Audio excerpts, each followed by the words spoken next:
Call 1-877-CARS-FOR-KIDS to reach a friendly live agent. Donation's super easy, and your car can be picked up as soon as tomorrow. Call us now, 1-877-CARS-FOR-KIDS. Donate your car today.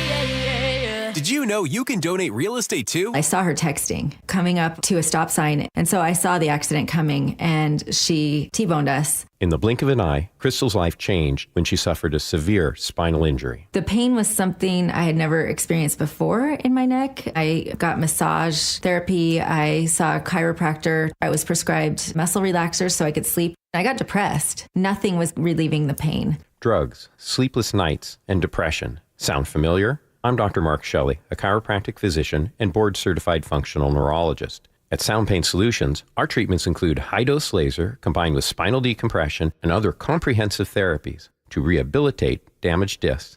We use treatments that are non-surgical, FDA-cleared, drug and pain-free. I was able to get off my pain medicines, and I was able to sleep through the night, and that was what I was desperate for. To learn if you're a candidate for our treatment, call us. Sound Pain Solutions, 855-996-0025, or click soundpainsolutions.com. Hey, it's Lori from Guardian Roofing, Gutters, and Insulation with exciting news. We now offer the exclusive K-Guard gutter system. Say goodbye to clogged gutters and hello to less maintenance. Call today or visit us online at guardianroofing.com. Your best source for local news, KIRO Newsradio, KIRO FM and HD1, Tacoma, Seattle, Northwest News. This is CBS News on the Hour, sponsored by O'Reilly Auto Parts.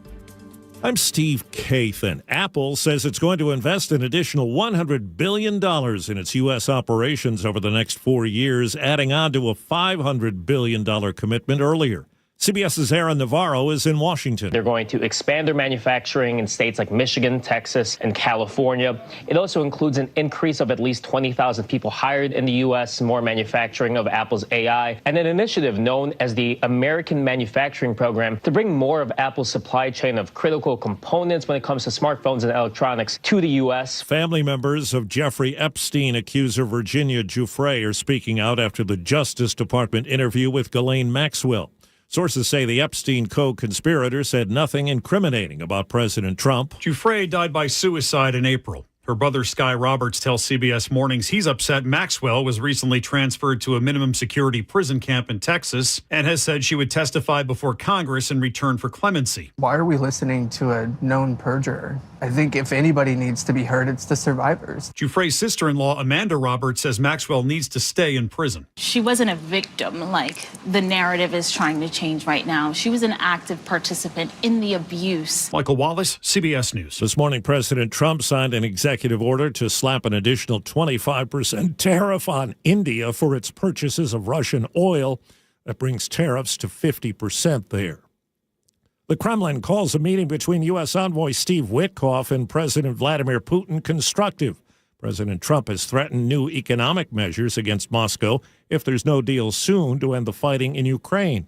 CBS's Ramy Inocencio. Does today's meeting change that ultimatum from Trump that he wants Russia to agree to a ceasefire by this Friday in the next 48 hours? That is an open question. Is the deal realistic? Let's see what Witkoff says, if anything, after he debriefs the president. The Trump deadline is this Friday. A top UN official warns an expansion of Israeli military operations or full-scale takeover in Gaza would risk catastrophic consequences. CBS's Deborah Patta. Israeli Prime Minister Benjamin Netanyahu wants the IDF to seize complete control of Gaza, which would involve the forced removal of the entire Palestinian population of more than 2 million to humanitarian zones. But there are tensions with the IDF's top brass, who are reportedly opposed to a full-scale takeover, fearing it could endanger the lives of the 20 living hostages still in captivity. Parts of Fort Stewart in Georgia locked down today after an active shooter was reported. This is CBS News. Think O'Reilly Auto Parts for all your car care needs. Get the parts and service you need fast from the professional parts people at O'Reilly Auto Parts. The survivor of a brutal random stabbing at Point Defiance Park speaks out. The story coming up, at first, KIRO Newsradio traffic. In Seattle, you have a crash on I-90 eastbound at Rainier Avenue South and a crash blocking the southbound I-5 off-ramp to eastbound I-90. You're backing up on I-5 and are slow really in both directions on the bridge to about mid-span. A crash is blocking State Route 104 west of the Hood Canal Bridge. You're going nowhere. Express lanes are open northbound due to construction near the Ship Canal Bridge, so your southbound commute is slower. Travel time Linwood to Seattle on I-5 is 71 minutes, 26 minutes slower than usual. Alderwood to South Center on I-405 is 84 minutes, about 15 minutes longer. Traffic brought to you by Washington 811. If you're digging in your yard, you're legally required to call 811 to avoid damaging utility lines. Call or go to digsafewa.com. KIRO News Radio 97.3 FM Northwest News. Now, the latest from KIRO News Radio and mynorthwest.com. Good morning, I'm Heather Bosch. The survivor of a random brutal stabbing at Point Defiance Park recounted the attack in a Pierce County courtroom where 29-year-old Nicholas Matthew is on trial for her attempted murder. I started screaming for help, and then I realized people might not come if I wasn't clear, so I started screaming, "He's going to kill me. He's killing me." Witnesses stopped the attack. Police tell KIRO 7 TV Matthew was arrested as he tried to flee the country. The trial continues today. A Linwood father is in custody after police say his 4-year-old son found his gun and the child accidentally shot his own mother in the arm.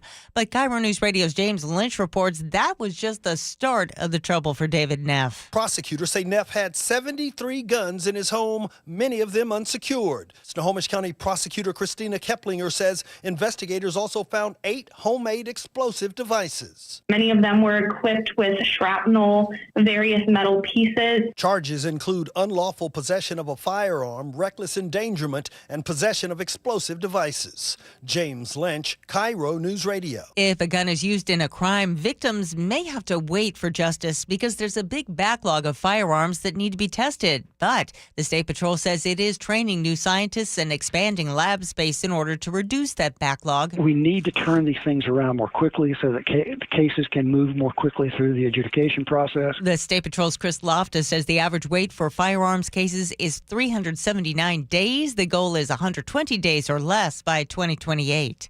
The city of Tacoma wants to be reimbursed for nearly $400,000 in repairs after a light rail project knocked out power 3 summers ago.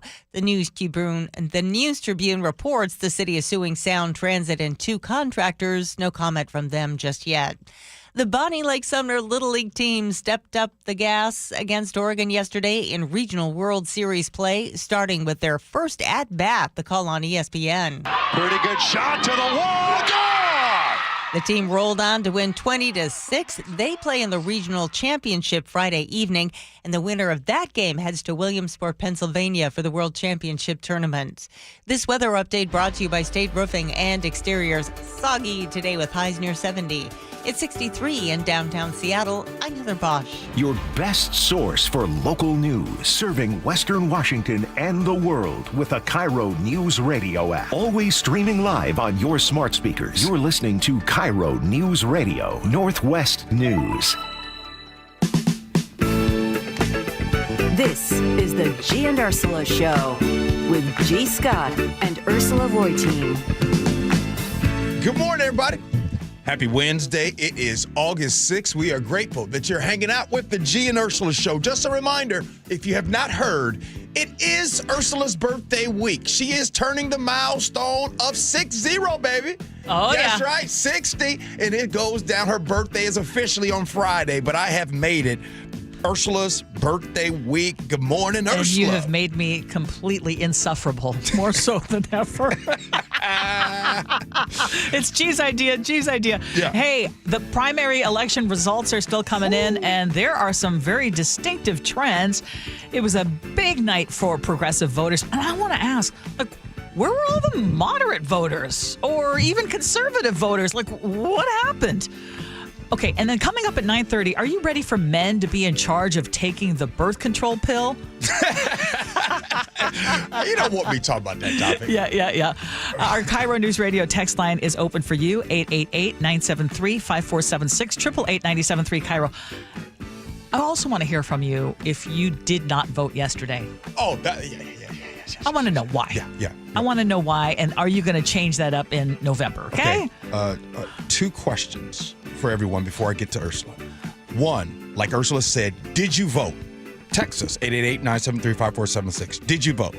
Two, did you love the rain that just happened in the middle of the night this feeling morning? like fall. Oh, loved it. All right, let's get to it. Ursula's top stories of the day brought to you by Bath Fitter Northwest. Seattle Mayor Bruce Harrell knew this race was going to be close, but as of this morning, he is in the fight of his political life. He's trailing progressive challenger Katie Wilson by about 1,300 votes. And with Seattle's late ballots often favoring the more progressive candidates, Wilson could still build on that lead. But again, this is just the primary, and Harrell is still feeling very confident about November. He points to lower crime rates right now in the city, more police hiring, and he warns that now is not the time to change course, especially with a tight city budget and President Trump back in the White House. I'm not a discouraged person in life. I mean, I always see victory and I always see an outcome that I want. So, again, we sort of knew this was going to be a close race all along. And, you know, I'm looking at the other races, too. You sort of see a trend that, you know, again, people want to see some change, and we'll deliver that change that they want. Wilson promises that she is going to tackle the cost of living. She's going to get more people housed, and she says she is taking aim at what she calls City Hall's weak leadership. She tells King 5 News Seattle voters clearly want change. I mean, it's absolutely going to be a fight, right? We have 13 weeks left till the election, but I think what these results show is that Seattle voters are on board with our vision of an affordable Seattle, a livable Seattle, a Seattle where you do not need to make six figures in order to thrive. And, you know, I really also think that they show what we can see with our own eyes, right? Bruce Harrell is doing a bad job. So let's just talk specifically about this particular race. What do you think voters are saying? Or what? And it's early, but again, it's early. One, I think one of the things that in Bruce Harrell, obviously being in second place for the primary right here, I think one of the things that goes against him is that it's August. I think there's a lot of people that's like, I need to vote. There's a lot of that when we'll talk about voter turnout here in a second. Two, I will say and give a shout out to Katie Wilson. I think Katie Wilson in her message to the people is resonating. And the reason why it is because when I come on the show from time to time and I say Seattle is a place of affluence. Seattle is a place that you need to make money. You need to have money to live here in this town. There are a lot of people that are like, yo, I'm hurting. I'm paycheck to paycheck, right? It is housing affordability is through the roof. I want change. One of the reasons why Donald Trump won in November is because of just that. The way people were feeling in their pockets, and it's real easy to always want and think like, hey, I need a change, I need a change, I need a change. And right now, Ursula, one last point. I think when people go to vote or went to vote, they more went to vote this time right here in Seattle. They voted on I want change as opposed to look at the change that has happened in the last 5 years. I don't think people really remember the transformation that has happened from 2020 until now. And I heard you mention that in the interview with the mayor, that you said that he should talk more about the improvements and that they haven't been focusing on that. And maybe that is a strategic problem with the campaign, and that they kept focusing on Katie Wilson being a Shama Sawant-like character, which she leans toward that way. She is much more progressive than Mayor Harrell. And I understand. I'm just going to tell you how. Come on, talk to me. I understand that people are feeling priced out. But do we want to go back to the failed policies that led to CHOP, that led to the horrific defund the police movement, the explosion of homeless encampments, addicts openly using drugs on the street, Seattle police officers leaving because they've, in many cases, and I know that you and I may feel a little bit differently potentially on this, but in many cases, a lot of them left because they felt like they didn't have support. In 2020, I mean, they were leaving in droves, crimes not being prosecuted. Mm-hmm. You and I have talked about so many regulations for small landlords and what we think that's going to happen. Well, Katie Wilson, that's where she resonated with people saying, it's out of control. She's a big advocate for rent control, and she touched on something. So I think with a lot of especially younger voters and more progressive voters, and they got him out. I mean, she got the endorsement of the stranger, and you can poo-poo the stranger, but it has an impact on younger, much more progressive voters, and she's speaking to them. So. It's obviously, it looks like it's going to be Mayor Harrell, of course, and Katie Wilson, and there's going to be a very distinct difference. And my question to all of you, and which is why I think no one can afford to not vote, is do we want to go? That's my biggest fear. That is my biggest fear. And Mayor Harrell has his faults, and I think initially he may have been too confident and too braggadocious and maybe feeling out of touch with some people who are struggling right now. But I think that there's enough that has gone in the right direction that there needs to, I know I dread people with this whole moderation thing, but there needs to be some moderation. Yeah. I don't know if you agree or disagree, but.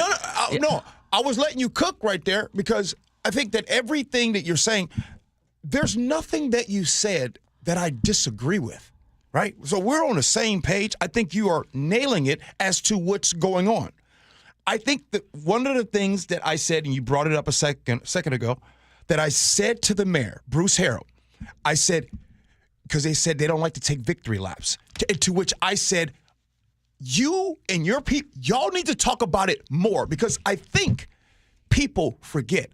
I think they forget about CHOP. I think they forget about how City Hall the doors were left open. I think they forget about how the East Precinct was emptied, right? Yes. And so if you forget about those things and you forget about how Seattle looked during those times, you forget about the gains that have been made. Now, again, Katie Wilson, and I think that her campaign and what they are doing, they are touching on the right things right now.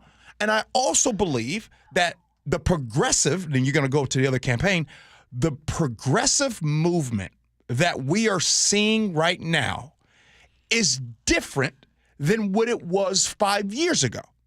5 years ago, it was defund the police, allow people to smoke some drugs right in front of you because that's going to help them out. It's just being more caring. Now it's not defund the police. It's a better way of delivery, which I always talked about with Shama Sawant. Her delivery was always bad. The entire Seattle City Council at that time, the delivery was bad. But here's a message. The status quo, this is how we've always done things. I'm going to do it my way. Those days are over. And Katie Wilson and all of these other races are showing you, specifically here in King County, in Seattle, you better be on top of your game. Yeah. Because here they come. Well, and the other thing is your messaging better includes something for the people who are feeling priced out, who are feeling like they cannot make ends meet. And I'm curious because Bruce Harrell got all the endorsements from business and labor and political heavyweights. Do you see that as a plus, or do you see that as basically insider politics and, can't really resonate with folks who are struggling right now? Yeah, I see that.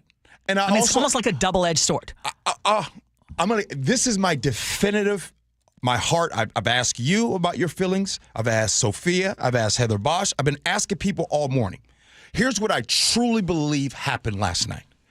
I believe that the moderates here in Seattle, those that are just like you, Ursula, that are living here, I don't think y'all voted yesterday.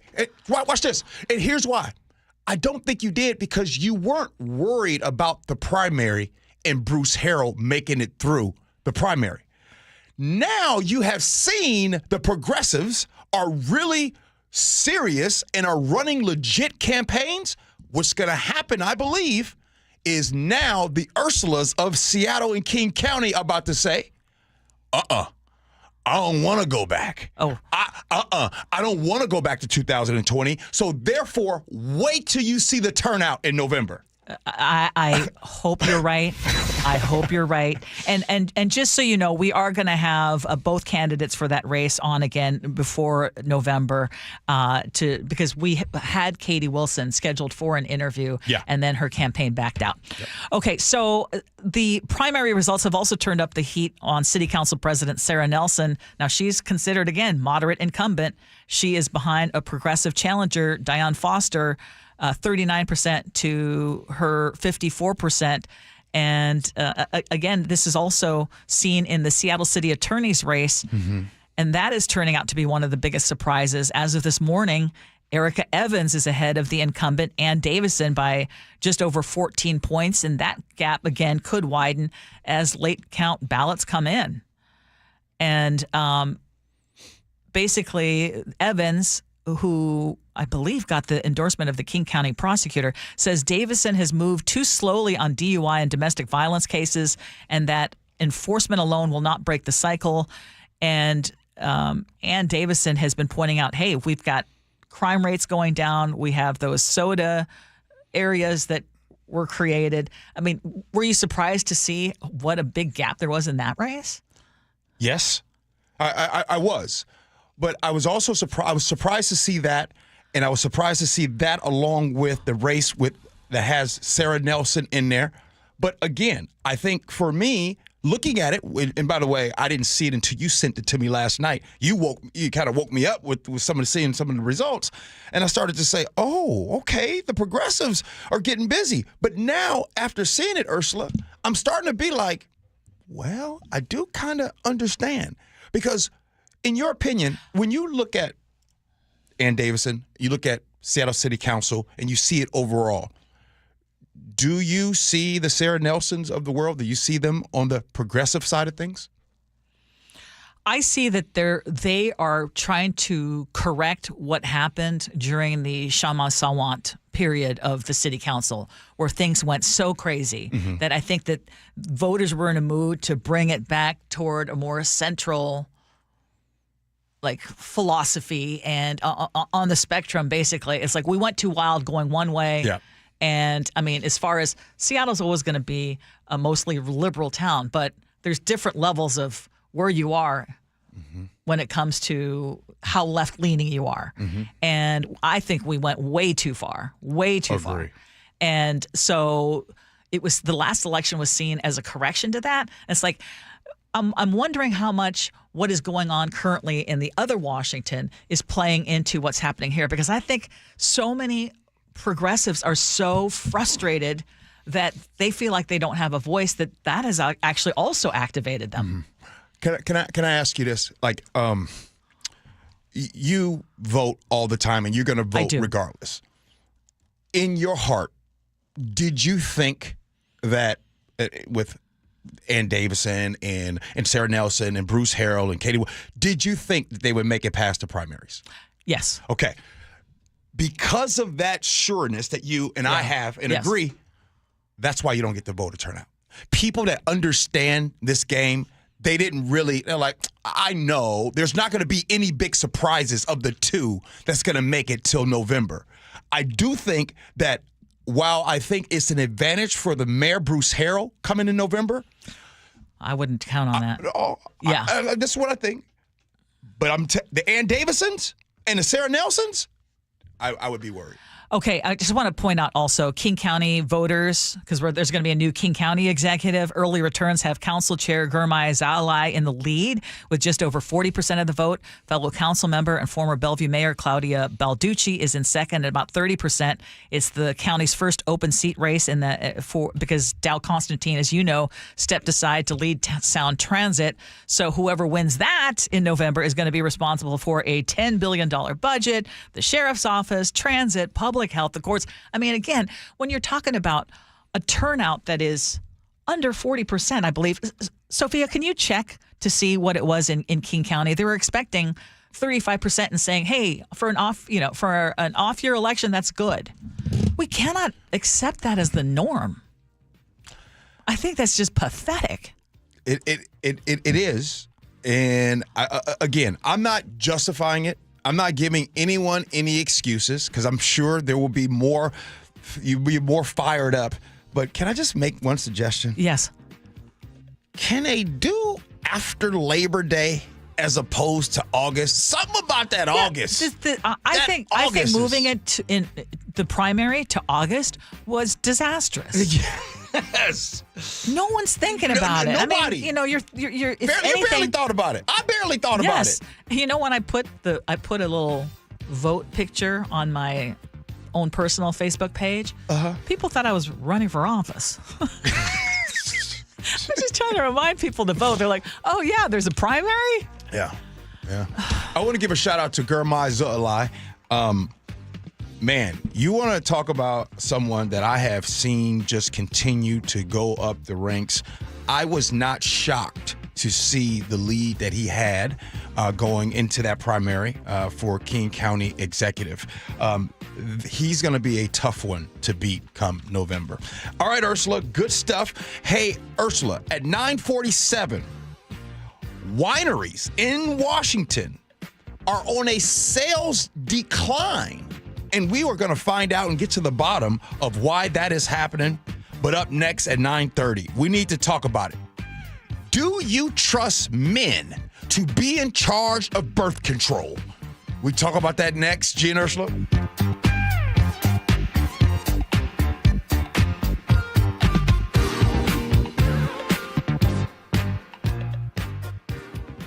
KIRO News Radio, the Northwest's trusted news source. Get the latest from KIRO News Radio's James Lynch. It happened Wednesday morning just after 6 o'clock. Experienced voices you trust. Several people hurt after a violent Saturday in Pierce County. Coverage you depend on. More from KIRO News Radio's Matt Markovich. It's as close to a veto warning as you could possibly get. KIRO News Radio.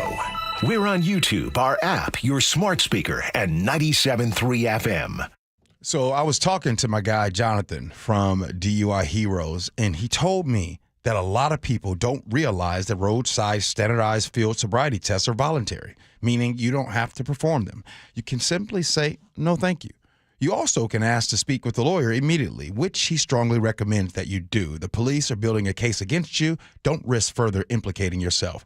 Call DUI Heroes immediately. 1-800-DUI-HERO or DUIHeroes.com, your DUI defense specialist. At Care Partners Senior Living, we believe in providing quality care at an affordable price. Instead of spending on luxury and expensive art, we invest in our people and accommodations with a focus on compassionate overall health. Our communities offer independent, assisted living, and memory care designed to preserve dignity, independence, and your estate. Affordable, personal, trusted. That's our promise. Please give us a call. We have beautiful Care Partners communities throughout Washington and Arizona. Visit carepartnersliving.com. When you bundle renters and auto with Progressive, you can save while protecting your most valuable possessions, like your really expensive limited edition sneakers and your new suit for your cousin's wedding. Except you never actually bought the suit because you can't stop buying sneakers. So you show up to the wedding looking like you're going grocery shopping. But hey, at least your sneakers will look good in the pictures, until you're cropped out of every last one of them. So go ahead and get Progressive, so you can save while protecting the things that matter to you. Progressive Casualty Insurance Company and affiliates and other insurers. Not available in all states or situations. Why choose a Sleep Number smart bed? Can I make my site softer? Can I make my site firmer? Can we sleep cooler? Sleep Number does that. Cools up to 8 times faster and lets you choose your ideal comfort on either side. Your Sleep Number setting. Get early access to Sleep Number's biggest sale of the year. 25% off the i8 bed, our most popular. Plus free home delivery. Limited time. All Sleep Number smart beds offer temperature solutions for your best sleep. Check it out at a Sleep Number store or sleepnumber.com today. Did you know that nearly half the homes in Western Washington are not properly insulated or not insulated at all? That may be the reason why your home is way too hot in the summer and way too cold in the winter. It may also be the reason that your energy bills are sky high. Right now, Insulation Northwest is offering a free inspection of your home's insulation. This is a $199 value and it's absolutely free, no obligation. Just call today and Insulation Northwest will arrange a time that works with your schedule. We'll perform a thorough exam of your home's insulation and give you the advice you need to start saving thousands. Every Everyone who calls today will also receive a free infrared screening of your home using the latest technology. This will help reveal any hidden flaws in your home's protective energy blanket. What do you have to lose? It only takes about an hour and it's absolutely free. Call Insulation Northwest today, the real insulation company. InsulationNorthwest.com. I just saw 2 houses for sale. Same neighborhood, almost identical, but one had an Orchard sign and it sold for way more. So I asked my friends at Orchard, why? The first house used a traditional agent. After weeks of price drops and frustration, they settled for less than they'd hoped for. The second homeowner chose Orchard and got more. Their local Orchard agent didn't just list a home, they marketed it. They knew exactly which upgrades would attract serious buyers and brought in a pro to handle everything. And even more, with Orchard's Move First, Sell Later program, the homeowner moved into their new home before their old one even hit the market. They skipped all the hassles and showings. Never settle for less. Get more with Orchard, the smarter, faster, hassle-free way to buy your new home, even before your old home sells. Start with Orchard's free home valuation at Orchard.com. That's Orchard.com. Orchard.com. Experience the thrill of seeing orcas and humpback whales with Puget Sound Express. Join their family-run tours for guaranteed whale sightings, departing daily from Edmonds. These are Seattle's most popular and well-reviewed whale tours. Book now at PugetSoundExpress.com. We meet by accident, fixing every last bit, accurate auto body. If you've been in an auto accident, you have the right to take your vehicle to any repair facility. Accurate Auto Body has been family owned and operated since 1994, and they work for you, not your insurance company. Your insurance company may not love them, but you will, because We meet by accident, fixing every last bit, accurate auto body. With Clear Choice dental implants, one day can make the difference between hiding your smile and saying cheese. Thanks to our dental implant experts, our one-day teeth transformation culminates in your Clear Choice Day, the day when you start loving your smile again. Visit clearchoice.com or call 888-SMILE-05 to schedule your free consultation today. And let us help Seattle start smiling again. Majority qualify for same-day dental implants after doctor recommendation. Offices owned by Dr. Alfonso Pinheiro. The sun is shining. It's a beautiful day out for baseball here at T-Mobile Park. Home. Home is where you gather. With friends. With family. Ball to right field. It continues. Jorge Polanco. Sometimes even folks you don't know. But in a way, you do. Because you share at least one thing in common. And one thing can be pretty powerful when it's multiplied by 40,000. Everybody on their feet here at T-Mobile Park. Mariners baseball. Welcome home. The Ichiro Hall of Fame festivities at T-Mobile Park are officially underway. Score a Hall of Fame Funko Pop tonight and tomorrow, and other great giveaways like Ichiro jerseys this Friday and replica plaques on Sunday. Plus, limited tickets remain for his number retirement ceremony on Saturday. Grab your seats at mariners.com. KIRO Newsradio 97.3 FM Northwest News. Now, the latest from KIRO Newsradio and mynorthwest.com. Good morning, I'm Heather Bosch. Primary election results are beginning to roll in, giving us a picture of who will face off in November's general election. In Seattle, incumbent Mayor Bruce Harrell and Katie Wilson are locked in a statistical tie right now. In Auburn, Mayor Nancy Backus will face either Yolanda Trout or Ronnie Morgan. It's too close to call. In the King County executive race, County Council members Gurmai Zahalai and Claudia Balducci will face off. Shoreline voters have passed a one-year property tax levy aimed at closing a big budget gap in the school district. For all the primary election results, check out mynorthwest.com. Republicans are ramping up calls for the arrest of Texas Democratic lawmakers who left the state rather than vote on a new congressional map that hands Republicans more seats and likely long-term control of the U.S. House. And Missouri State Senator Doug Beck says this isn't just about Texas.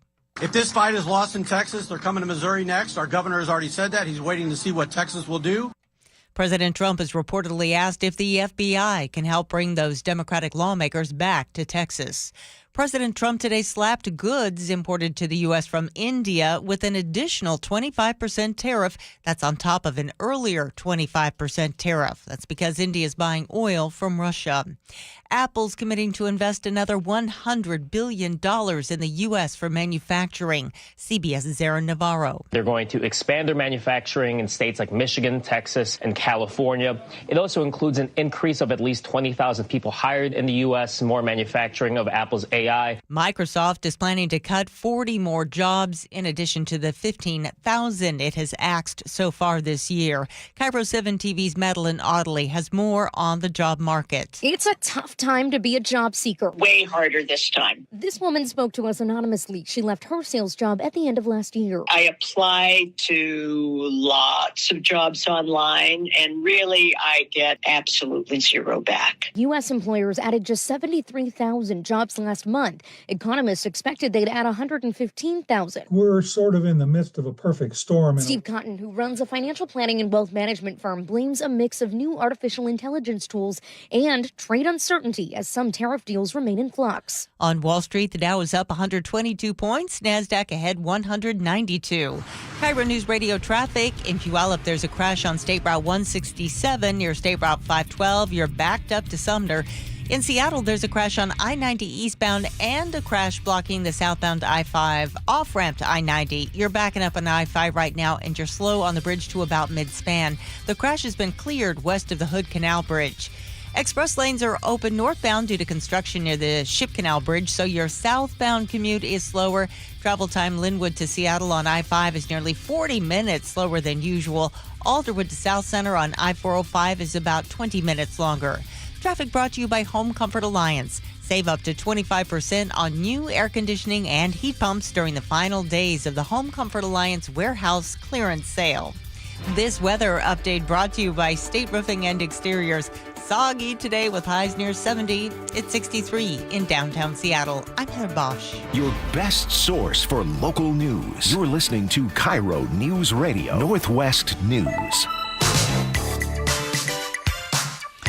Welcome back to the Gee and Ursula Show. Happy Wednesday to all of you. We're going to talk a little more election stuff, and we'll bring up some of the races that we did not talk about in our first hour. We'll do that again coming up at 10, and we'll also share some of your thoughts on what the primary results are telling you so far this time around. But let's talk about the birth control pill, because for decades, women have carried the birth control load, and now, guys, science is handing you the pill. So how are you feeling about this one? Researchers say a non-hormonal daily pill for men called YCT529 just passed its first safety trial for humans.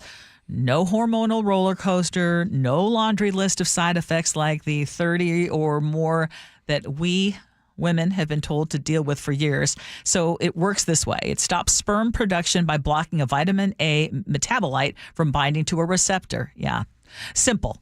Now it still has to prove that it can actually lower sperm counts, but this could be the breakthrough that researchers have been chasing for decades. So my question to you, Gee, and to everyone listening right now is, will men actually take this pill, and should we trust you to take it?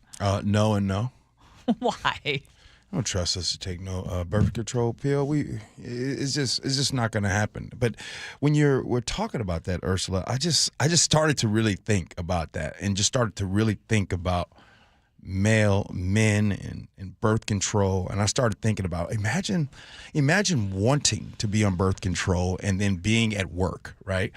So you're at work and your employer's like, hey, sorry, G, we love you, man, but we don't cover birth control for you. Oh, yeah. So I can only imagine how women have felt. Oh, and also, by the way, the people that's going to make the decisions on your birth control, G, will be women.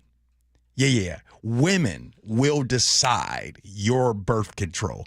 So when you just spell it out and you hear it, I just think about all of the things that women have gone through. So the answer to your question, hell no, you better not trust men for no birth control. This is not happening. But you just said, okay, so first of all, I appreciate you understanding what women have had to go through with this. But you just said women have had to go through all this, but you didn't hesitate when you said no and no. Why shouldn't men take some of the burden and deal with? I mean, because of the way society has been for so many years, and today. You're today years old, 2025, we're talking about this, and y'all expect for this to be fixed overnight?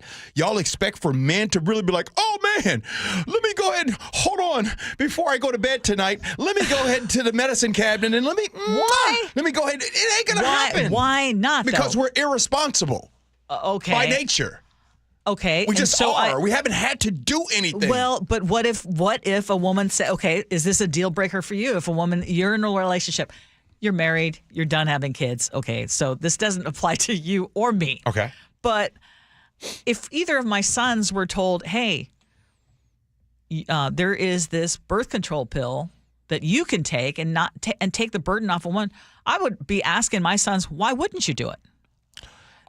Can I just? I'm going to tell you the quiet part out loud, and I shouldn't say this, but I'm going to tell you what the conversation would be within men groups about this topic. They would be afraid of what? Of real side effects, even though women have been dealing with this for years. I know that, but I'm just telling you why men won't do it, because they are afraid for the side effects. And even though it is saying, oh, no, you can trust this, there's no side effects, men won't trust it. What data? So How long is the data I think that women have to go on strike and say, well, don't take the pill. First of all, why you? Whoa. Melissa Strata. Wait a minute. Ursula, why you had to beat that off the hook? Why you got to go bring up strikes? I'm sorry, have to get to this. Just because this has always been the case. And by the way, I did a little background. I looked into Oh, you researched this? Yes. I wanted to find out what other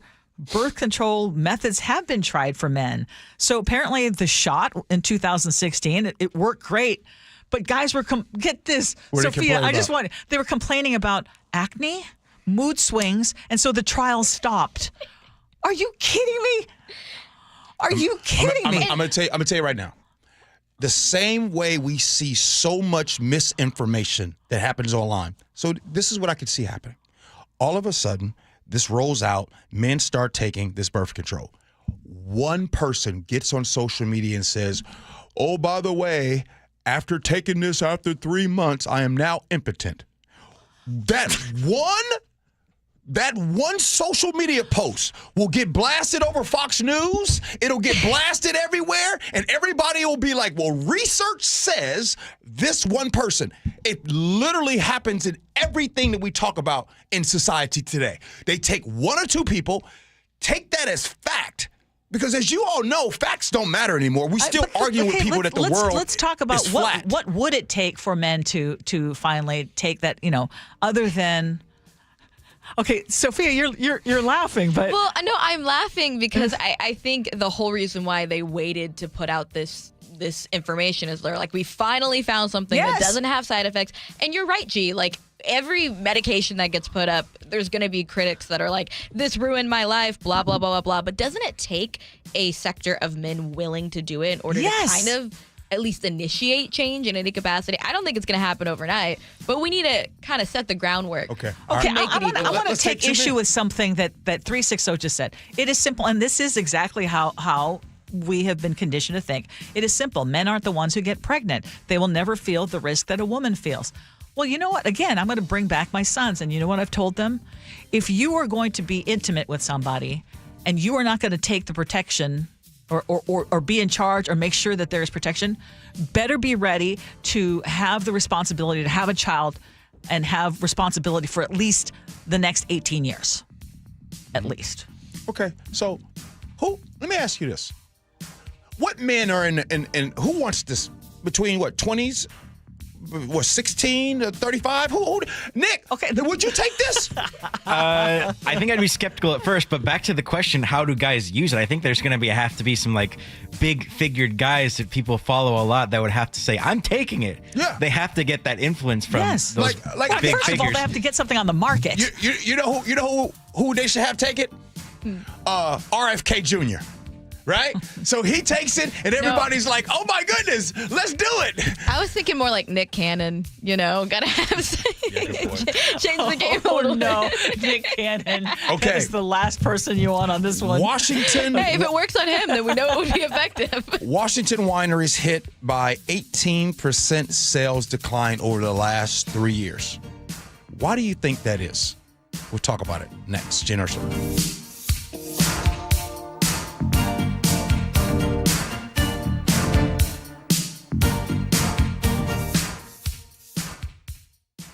KIRO News Radio, the Northwest's trusted news source. Get the latest from KIRO News Radio's James Lynch. It happened Wednesday morning just after 6 o'clock. Experienced voices you trust. Several people hurt after a violent Saturday in Pierce County. Coverage you depend on. More from KIRO News Radio's Matt Markovich. It's as close to a veto warning as you could possibly get. KIRO News Radio. We're on YouTube, our app, your smart speaker, and 97.3 FM. This is the story of the one. As a safety manager at a manufacturing plant, he does everything he can to keep his coworkers safe. From finding ways to reduce risks to keeping safety supplies in stock. And for that, he relies on Grainger. Grainger offers a broad range of quality products and next-day delivery, so he can always play it safe. Call 1-800-GRAINGER, click Grainger.com, or just stop by. Grainger, for the ones who get it done. Keeping your engines healthy means protecting them in season and out. Experts trust Stable to do that. And third-party testing confirms it. Stable is the industry leader in preventing fuel-related issues, no matter if you use it in your car, boat, or outdoor power equipment. In season or out, at every fill-up or when you store, start with Stable.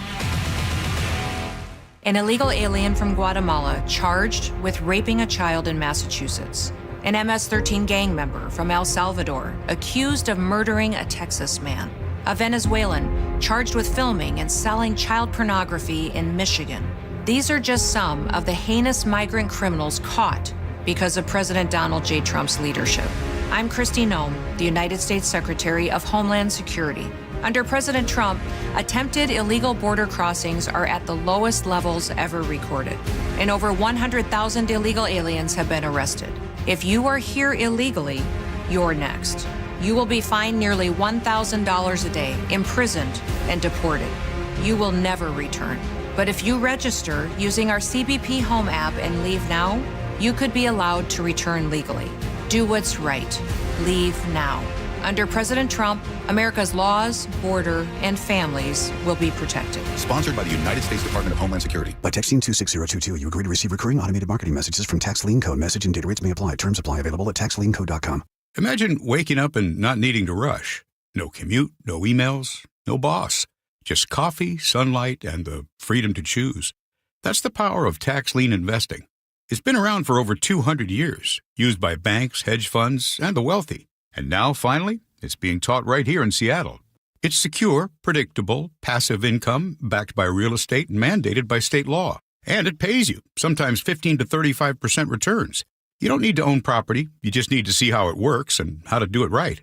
We've taught over 100,000 students, and we'll teach you for free at a live masterclass right here in Seattle. If you're ready to start building real wealth through tax lien investing, this is it. Text LEARN to 26022 to reserve your free seat.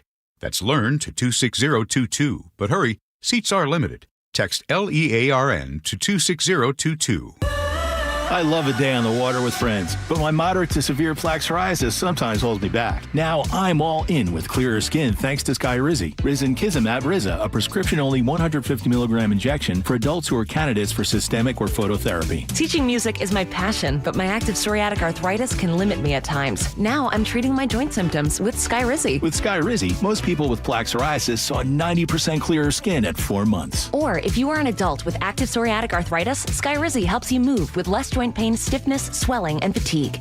Don't use if allergic to Skyrizi. Serious allergic reactions, increased infections, or lower ability to fight them may occur. Before treatment, get checked for infections and tuberculosis. Tell your doctor about any flu-like symptoms or vaccines. There's nothing like clearer skin. There's nothing like better movement, and that means everything. Ask your your doctor about Skyrizi. Visit Skyrizi.com or call 1-866-SKY-RIZZI to learn more. I'm still going for it, even with higher stroke risk from atrial fibrillation, an irregular heartbeat not caused by a heart valve problem. Over a 3-year study, Eliquis apixaban tablets reduced stroke risk better than warfarin, and over 97% of Eliquis patients did not experience a stroke. A first stroke occurred in 2.9% of warfarin patients versus 2.3% of Eliquis patients. Don't stop prescription Eliquis without asking your doctor. Stroke risk may increase. Eliquis can cause serious and potentially fatal bleeding. Don't take if you have an artificial heart valve, abnormal bleeding, or antiphospholipid syndrome. While taking, you may bruise more easily or bleed longer. A spinal injection increases blood clot risk, which may cause paralysis. Get medical help right away for unexpected bleeding or bruising, or back pain, tingling, numbness, muscle weakness, or incontinence. Aspirin products, NSAIDs, SSRIs, SNRIs, and blood thinners increase bleeding risk. Tell your doctor about planned medical or dental procedures. Learn more at Eliquis.com or call 1-855-ELIQUIS. Hey, good morning, everybody. It is the Gee and Ursula Show. Coming up at 10 o'clock, we will talk more about the primaries, including some of the races we did not talk about. So we'll talk about those things. As you all know, the races have been really heated up, and the progressives in the Seattle-King County area, woo, they're making a name for themselves. Ursula, before we get to the topic we need to talk, I need to better understand something. You and I had a 20-minute discussion at the beginning of 9 o'clock about the elections. Yeah. And then at 9:30, we had a discussions about males taking birth control. Yeah. We've had quadruple the text message and communications on males taking birth control that we did on elections. I'm starting to learn something either about our listeners, or is this society today? This is society today. The turnout was in my opinion, even though they say, hey, it was pretty good for off your life, it was abysmal, okay? The fact that we have the results that we do is because so many people just don't even bother, okay? And I'm not trying to chastise anybody, but let's make sure we do it in November, please. I think it's something we need to go to school on. Yeah. Maybe sometimes we talk too much about politics. Oh, yeah, because guess what? You can weigh in on the birth control thing, and you don't have to pick a side. All right. Well, this is what we need to talk about. Picture this. For the first time in a while, you're out to a nice dinner. You sit down, ready to enjoy a $60 nice little finely cut steak. When you open up the wine list, you rub your eyes a bit and decide that maybe you want to skip that $80 bottle of Cabernet. This hypothetical could be a reason why Washington's wine industry is feeling a little bit hit hard right now. Since 2021, sales for Washington wine are down more than 18%. With us moving more than 13.5 million cases in 2021 to just over 11 million last year. It's not just us in Washington. Wine sales are slipping nationwide, too, with some industry folks, check this out, blaming a mix of the anti-alcohol movement and Gen Z buying less wine. But if Americans aren't drinking wine in our own backyard, we could see a major impact on our local wineries. In the past, Washington's largest wine export has been our neighbor, Canada. But since March of this year, Canada has banned all American wine sales in Canadian borders, and they don't seem to be toughening or loosening their reins anytime soon. This could be rough, according to the Puget Sound Business Journal. The Washington wine industry employs more than 67,000 workers and generates an estimated $10.56 billion in annual in-state economic impact. So the question would be, why is this happening? I mean, I think my first reaction was, one, wine is expensive. Two, wine is also competing with the cannabis industry. I think a lot of people are doing recreational cannabis.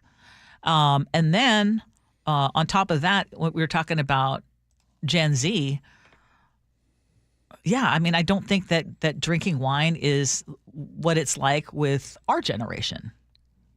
I just don't think drinking, period, is what it's like. As a matter of fact, I was going to do research on this, but I didn't. I was going to do research on this topic. One of the things that's happening, high school kids are drinking 50% less today than our day, Ursula. So even the kids, just in general. Now, I want to ask this. But I want to know, like, why? And maybe we can if we could lean on our younger generation within the studio. Why is it, do you see this trend amongst your friends, for example? Fewer people drinking alcohol or drinking wine in particular? Yeah, I mean, I'm a little bit outside of the norm because I grew up with family in the wine industry. So I've always been, I've been exposed to wine and alcohol, you know. So for me, but then because of that, I've noticed that with a lot of my friends, I do have a lot of friends that don't drink. And for my generation, at least what I found is a lot of people did drink when they were younger, or they had their party days at an earlier age and they realized, I don't really need this to be happy. Or, you know, California sober, like you said, is a thing. More people prefer to have cannabis. And just a lot of people just don't like the side effects that come with alcohol, the hangovers, all of that. And it's just really not as popular as it used to be. It's true. Both our sons, they were in a fraternity, which was very much... a lot of things surrounded alcohol, and today they just don't drink a whole lot. It's like, I don't like the way it makes me feel. There was a lot less emphasis back in the day in education on drinking and driving in schools too. You know, when I was in school, they used to bring in, you know, crashed vehicles and tell stories about people who passed away from drinking and driving. So, you know, we were way more educated about the consequences of alcohol as well. See, that's a good thing. It's not great for the wine industry. So here's what I predict. The same way we are seeing less and less people go to Vegas because youngsters aren't gambling, we will see and continue to see a decrease in alcohol sales.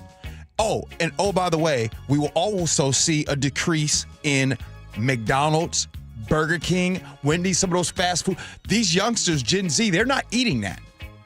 They don't eat McDonald's the way that we ate McDonald's because we were grandfathered into, we came up with the Happy Meal. And still to this day, if I smell a Happy Meal, I get happy.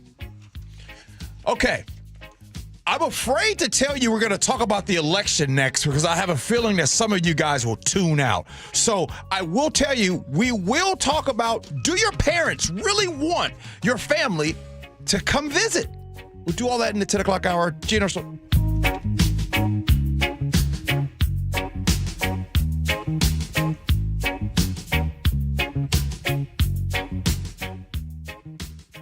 KIRO Newsradio, the Northwest's trusted news source. Get the latest from KIRO Newsradio's James Lynch. It happened Wednesday morning just after 6 o'clock. Experienced voices you trust. Several people hurt after a violent Saturday in Pierce County. Coverage you depend on. More from KIRO News Radio's Matt Markovich. It's as close to a veto warning as you could possibly get. KIRO Newsradio. We're on YouTube, our app, your smart speaker, and 97.3 FM. Hey, golf fans, Jordan Babineau here. Get ready for an unforgettable weekend at the 2025 Boeing Classic. Come see Masters champions and Hall of Fame golfers battle it out at the club at Snoqualmie Ridge, August 8th through the 10th. Bring the whole family and check out Seahawks Village, packed with fun for all ages. Plus, celebrate 20 years of the Boeing Classic, supporting the Benaroya Research Institute at Virginia Mason Franciscan Health. It's more than just golf. It's an experience you won't want to miss. August 8th through the 10th. Tickets start at just $20 and kids get in free. Visit blowingclassic.com for more. Jim Singletary here, Chief Roof Nerd at RoofSmart, where we're not afraid to tell you no. Looking for a roofing company that'll do cheap, fast work and just cover up the problem? No, that's not us. Want a quick quote without a real inspection? Nope. Just want a price without knowing your options? Not happening. Look, we don't want to tell you no, but if saying yes means cut corners, bad results, or wasted money, we won't do it. Period. And here's the deal. Seattle gets 150 rainy days a year. That's not wait and see weather, it's call RoofSmart now weather. We say no to leaky roofs, sloppy work, and bad estimates, and yes to thorough inspections, accurate quotes, and top quality work that actually lasts. So if you want an honest roofer who's not afraid to say no to bad work, call RoofSmart today at 206-487-4877 or visit GetRoofSmart.com. That's 206-487-4877 or getroofsmart.com. KIRO News Radio. Get on the YouTube channel. We're live all day on YouTube. Every show, every day. Hang out with us. The whole gang's there. And you never know what you might see. Back up the camera. Oh, my God. Just search KIRO News Radio, then subscribe. Spike O'Neill here with Dr. Matthew Sharp, owner of Sharp Vision Modern LASIK and Lens. Dr. Sharp, I am amazed at the brightness and the clarity that I didn't even realize I'd lost before I had my procedure. How's that even possible? A lot of people don't realize that. As you get older, the lens not only is less flexible, but it gets less transparent. And gradually, even in our 40s, 50s, 60s, the lens variety does get less transparent. So you get more glare at night, more halos, loss of contrast sensitivity, loss of some color vision or decreased color vision. What I was seeing. And so when we replace that lens that gets cloudier and cloudier with a crystal clear lens, all of the light gets through, all of the clarity, all the brightness, all the colors. And again, with the multifocal lenses that we have, it's sort of like a bifocal built in, so you can see near and far. Give the folks at Sharp Vision Modern LASIK and Lens a call at 425-451-2020 or online at sharp-vision.com. Sharper-than-e-vision.com. The IRS finally caught up with Louie. I hadn't paid my taxes in 8 years. I owe the IRS a lot of money. Louie was in deep trouble. We're going to take your house, put a lien on your bank account, garnish your pay. They don't care. They're going to take your paycheck. Louie found out about Optima Tax Relief, the leading tax resolution firm. A-plus rated by the Better Business Bureau, they've resolved over $1 billion for their clients. Optima Tax, they help me. They calm me down. They make me feel comfortable, and I trust them. Louie has a lot to be thankful for. I don't owe the IRS anymore, and I'm able to live a comfortable life, a lot better life. It was because of Optima Tax. For tax help you can trust, call Optima now for a free consultation. Take it from Louie. If you owe the IRS, don't go it alone. Give Optima Tax a call. They can help you. Call 800-343-6460. 800-343-6460. 800-343-6460. Optima Tax Relief. Testimonial from an actual client. Some restrictions apply. For complete details, please visit OptimaTaxRelief.com. Care Partners Senior Living is growing. Amanda here. We are very excited to introduce our newest communities in Port Orchard, Sumner, and North Creek Bothell, bringing compassionate, quality care at an affordable price, closer to more of you. Visit carepartnersliving.com today. Your best source for local news. KIRO News Radio. KIRO FM and HD1. Tacoma, Seattle. Northwest News. This is CBS News on the Hour, sponsored by Progressive Insurance.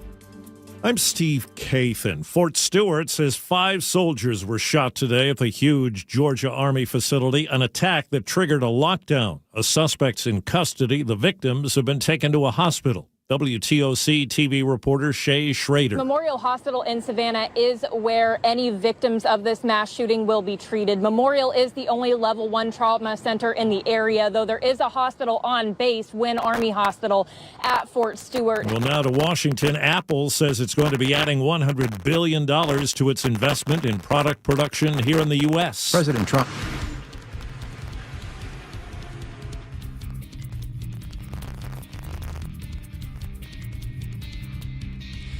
You've got to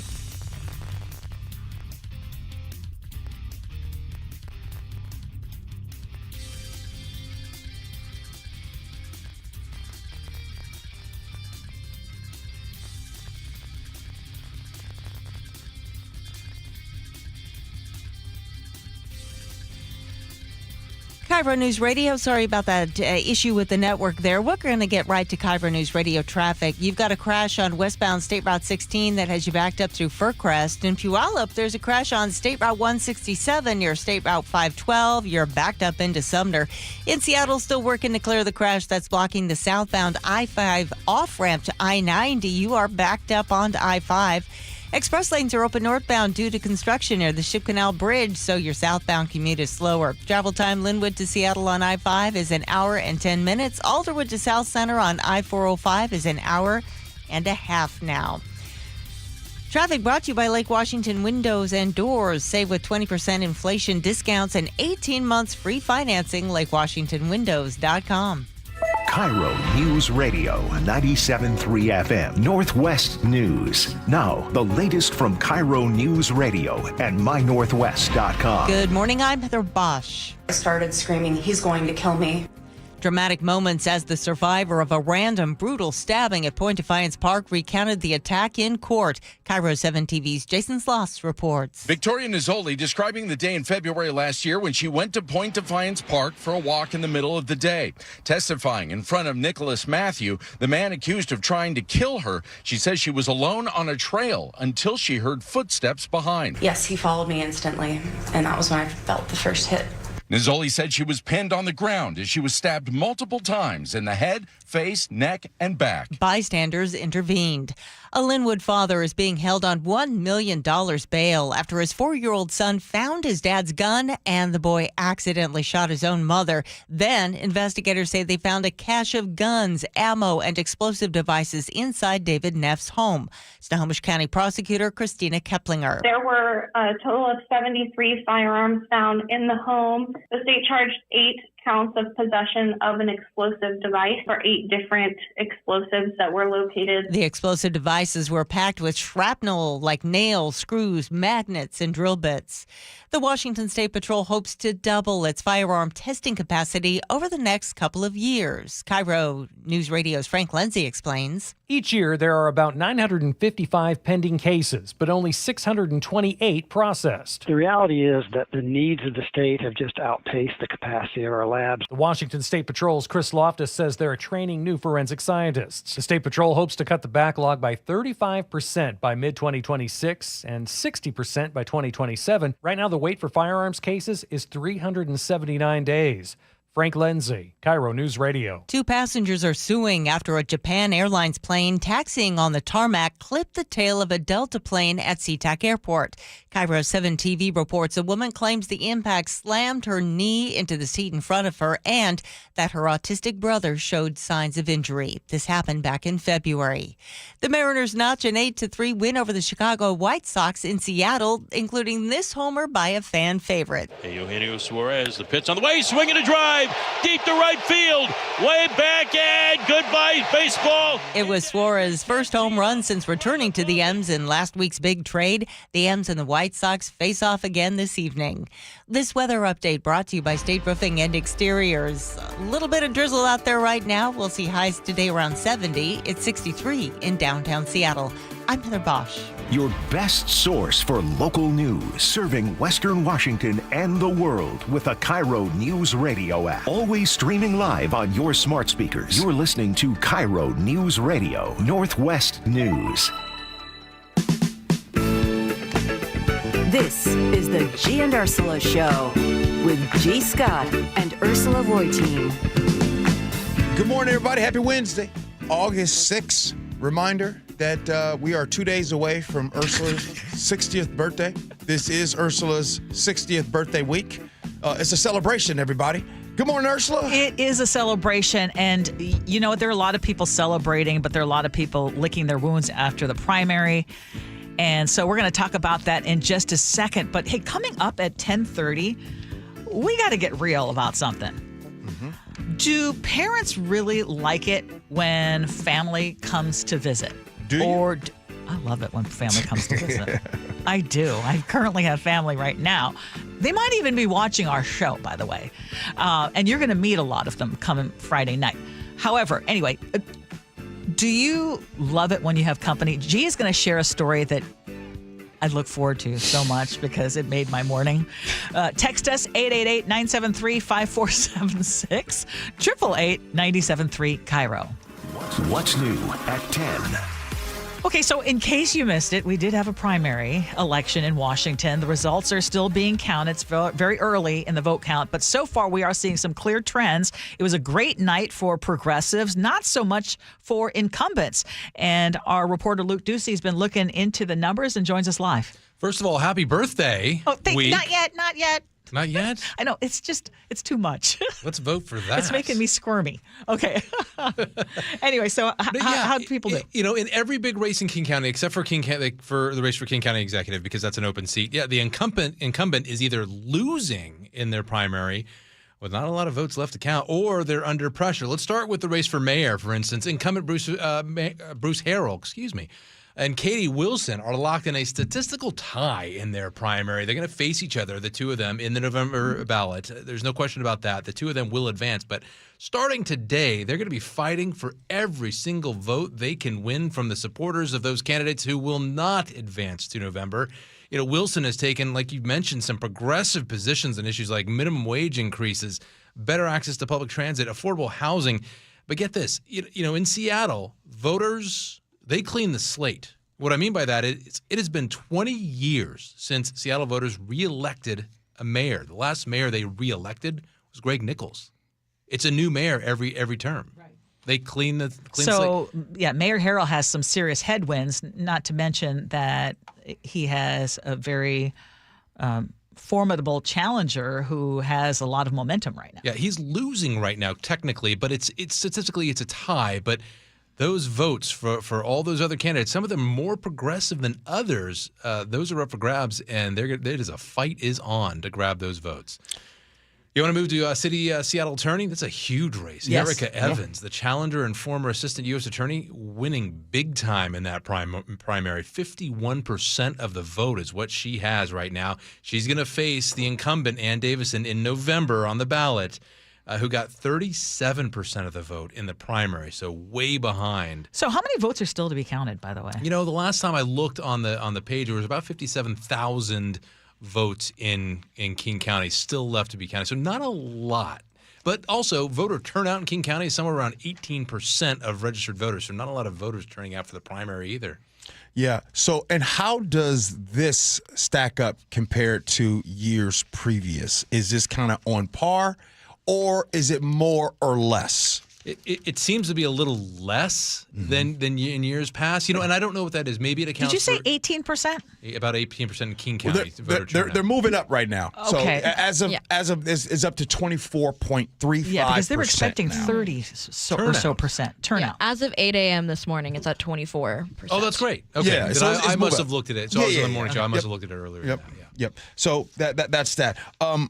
So anyways, as far as years past, previous, and everything like that, it's kind of on par when it comes to it being, especially being in August. Yeah, then that would make sense. It's on par with years past. Yeah. Okay. Those lower numbers wouldn't be. Right. How about the King County executive race? Can we talk about that? Yeah, so that seat is open now that Dow Constantine has departed in the seat. Current council members are running away with the primary, and that's my guy, Gurmai Zahalai. I knew I was going to get his Gurmai Zahalai. Zahalai, yeah, Yep. Zahalai. Yep. And his friends call him GZ. I wish he was a friend so I could just call him GZ. And I know a lot of people mess my name up all the time. I apologize. Claudia Balducci is also going to advance in November. So they are current county council members who are going to be, one of them is going to become the new King County executive come November. And in the race for the other one, I think the big one that we're talking trends here is on Seattle City Council. Dion Foster is winning that primary by a wide margin, 53% of the vote in the primary. Incumbent Sarah Nelson will advance as well, but trails Foster by some 14 points in that primary. So another incumbent who is way far behind. Did Sarah Nelson come on to Seattle's Morning News? Called in this morning. Okay. Yeah. So how was she feeling? What was she saying? A lot of work to do, but advances to November. One last thing. What are you hearing about you can see it in what you're talking about. What are you hearing as far as there has been a progressive wave right now, and that is what is happening to these incumbents? Yeah, it seems like it. Some of the theories that I heard that we were kind of discussing in the newsroom as well is perhaps this is response to the Trump administration trickling down, that this is a way for voters in King County, more progressive supporters and voters to voice their opinion in a primary. There's also this theory as well. I mean, sometimes in primaries, people are a little more loosey-goosey, or they feel more empowered to get their vote out for someone else other than the incumbent. And then when you get to November to the ballot, where it's between two candidates and one of them is going to take office, people tend to get a little more conservative in their thinking, and they don't they don't open themselves up so much. Whatever it is, again, what I said at the top, in Seattle, at least in King County, they seem to wipe the slate clean, and that's what's going on in this primary. the voice is being heard that the incumbents, beware, because we want some new blood in the races, and they've got it. Okay. And voters in King County also giving a big thumbs up to more investment in green space. So the Proposition 1 passing last night with about 70% approval. So even though a lot of people are talking about how things are tight and money's not going as far, they are approving that. I also saw in Tacoma's mayoral race, it's Anders Ibsen out front, John Hines holding second because Mayor Victoria Woodards actually had to step down because she is termed out. So she has fulfilled her term. And then on the voucher program, that was another vote. And I believe that is passing Prop 1, as well. Seattle Prop 1 passing 55% to 44%. Not a done deal, but it kind of looks like a done deal. Yeah. Luke, thank you. Appreciate it. Before we move on, Ursula, yes, as of right now, as of 8 this morning, the 24.35% voter turnout. But I wanted to talk about something specific right now as far as the voter turnout by age right now. And I want to see if some of these numbers shock you. Right now, 18 to 24 years old in King County represent 10% of the voter turnout, and 65 years old plus represent 44% of the voter turnout. So my question to you would be this. We talk all the time about how candidates need to make sure they're on social media, and we know that the youngsters, right, Gen Z and Gen Alpha and millennials, they're all on social media. Does it surprise you that, once again, 65 and up represents almost half of voter turnout as opposed to the 10% by 18 to 24? Does it surprise me? No. But it actually is so discouraging. And I think that the theme that I see with the few people who actually, I think people are so consumed with what's going on in their lives that they don't understand that this actually has an impact. And again, so you're talking about more, it's always older people who are voting. I mean, and your question, but this time around it was the progressives, because I think they were able to get people excited about particular candidates and particular issues. Here's what's strange to me, and this is what stands out. In King County, 65 year plus, which is baby boomers, yes, represents almost half of those that voted. If there is a generation that would like to see more change in Seattle, yes, what generation would that be? You would think, hear me out, you would think that the 18 to 24-year-olds would represent more. And here's what I know. I know they know what's going on because it is what we all talk about every single day. How often are people talking about, hey, I'm struggling financially. I'm struggling to find a place to live. Every time I look around, there's more taxes. When I go downtown Seattle to park, the parking is crazy. So again, I am confused.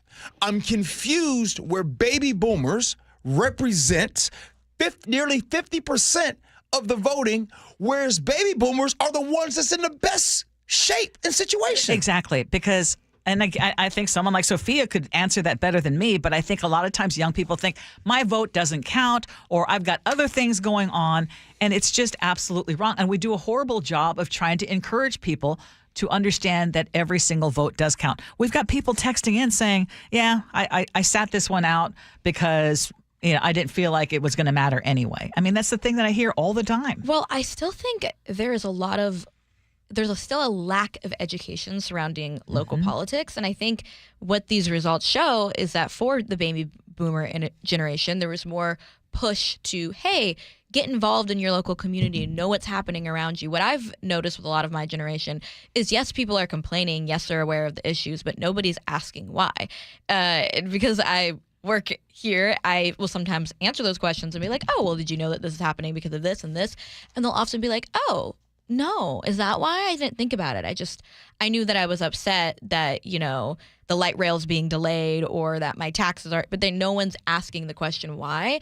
And I think this is starting, we see this, it starts when you're in school. There just isn't any focus on local election or local politics. Everyone wants to talk about national politics, but not enough young people are knowing whether or not they should vote. Some of you all asked just now, someone I don't see, Sassy asked, what about Gen X and how they voted? They're at the combined, they're nearly 40-something% as well, right? So Gen X, baby boomers are the ones who are voting the most. And someone might say, well, their lives are a little bit more stable and they're voting. I'd argue that if Gen Z and the younger generations want more change, there needs to be, and this is something Ursula talks about every single year, there needs to be a more intentional focus on local elections. Quit getting caught up in all of what's happening in the White House, in Congress. Focus on what is happening here locally. You don't like the school board? Vote. You don't like the stoplight in your neighborhood? Vote. You don't like the roads? Vote. And the reason why we're making... You couldn't say it better. You're exactly right. Exactly right. Mm-hmm. I mean, the things that really impact you. Now, Sasha in Bellevue, and I want to see if anyone feels this way, because she's saying that the city and this area are absolutely disgusted by Trump, and the election is a reflection of that, in her opinion. She says, I'm a moderate, and I feel helpless with what is going on with national politics, so now it's going to swing too far to the left because of the political situation in Washington, D.C. I mean, right now, the trend is definitely that the progressives and the younger progressives came out yesterday, as low as that turnout was. Well, I'm hoping that our conversations on this, and I'm going to put this on us, Ursula. You and I, we need to be more intentional ourselves. There's 13 weeks. There's 13 weeks until the next local election. What will you and I do? How will we respond to really get people voting? Will we have and do our best between the next 13 weeks to have as many candidates on as possible? I would love that. I would like that, because the bottom line is this. We're not here to tell you who you should vote for. No, that's not what we're doing. We're telling you to just vote. Yes, absolutely. Okay, want to talk about something. What do you think about the whole surveillance camera program? Because the city of Seattle is going to expand its program, it sounds like. City leaders want to add cameras in more neighborhoods, including Capitol Hill, Pioneer Square, and near Garfield High School. And the Real-Time Crime Center launched in May. It's already busy. It has helped with violent crime investigations and thousands of 911 calls. Here is Police Chief Sean Barnes speaking with KIRO 7 TV. We need every tool that we have, but we also want to leverage technology as a force multiplier. But the ACLU is not so happy about this. They say the tech does not reduce crime. It invades privacy, they say. And so the city council is going to be voting on this expansion soon. How do you feel, whether it's in the city of Seattle or whether it's in your city, in your neighborhood? Please continue to invest in security cameras. Please continue. If there is technology to help us all, then why not allow it? Look, I get it. This obviously is an effective way to not just protect you, but to protect our kids, to improve safety in our schools. You can't say no to that. It's a practical approach all the way across the board, even if it does raise important questions about privacy. Look, there's nothing that's absolute. There's nothing that is all 100% this way or 100% that way. Sometimes you got to be Ursula on the topic. You got to be a little this and you got to be a little bit of that and nuanced. Dance here and a little nuanced. But when it comes to this, I get it, ACLU. I get it, folks, that like, well, what about my privacy? I get all that. But I would say the pros way outweigh the cons on this topic. So they say that they're going to be installing them in areas with concentrated crime. We mentioned Garfield High School. And I know when we brought this up, when we were talking about this topic, it's like there is a very public crime that has not yet been solved. Oh, Amar Murphy Payne that I'm telling you, I think about Amar Murphy Payne. I think about that probably 2 to 3 times a week. And here's why. I want to be very specific. This happened in broad daylight. Student who was gunned down. Student gunned down. Broad daylight. Right there in the heart of Seattle at Garfield High School. People around and everything. And still, there is no one that has been held responsible for that young man's death. And it bothers me so much when I think about all of the things, Ursula, that you bring up in your top stories. Not to say that all of the crimes don't bother, but this one right here, this one basically says cameras involved, people all around, and still no one held responsible. That is a real disconnect. And I can't believe we're still talking about that topic. So again, when we start talking about investments in the cameras, we got to prevent more of what happened to Amar Murphy-Payne. 888-973-5476, 888-973 KIRO. I do want to point out that the Seattle Police Department says there's no audio recording or facial recognition being used. They are protecting against residents' privacy. So a digital mask is applied to the video captured by these cameras, blocking views into windows above ground level that are clearly residences. So there's some things that they're saying, hey, we're mindful, but these are tools that we need to deal when we have an officer shortage still. And we have these high crime areas. Russ in 253 just said, and I want to echo this, Ursula. What areas in your life, in our lives, are we not on camera? No, I'm being serious. Like, where do you go outside? Not talking about the inside of your home, but when you leave outside, where is there you can go and not be on camera? I used to be able to say my house and my backyard, but even that I can't say. You know what I'm saying? So what are we talking about? I know. You're on camera all day, every day. So if you're somebody that likes to dig in your nose, you better chill. No, that's unless you're in your bathroom. Is that what you're saying? That's what I'm saying. Okay. Hey, coming up at 10:47, it'll be time for scenarios. But I know you guys like to have fun. So let's do that. Question. Hey, parents. I want you to tell us the truth. Do you really want your family to come visit? Hey, we're going to come for Thanksgiving. Hey, we're going to come for the summer and stay with you for a week. Do you really want that?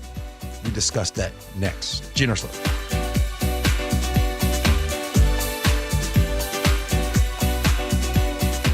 This hour is brought to you by Pella Windows and Doors of Western Washington. You never know what's in store each morning once you hit the road. We've got a major traffic alert in effect right now. Well, you're getting ready every morning. Make us part of your routine. What morning, huh? Yeah.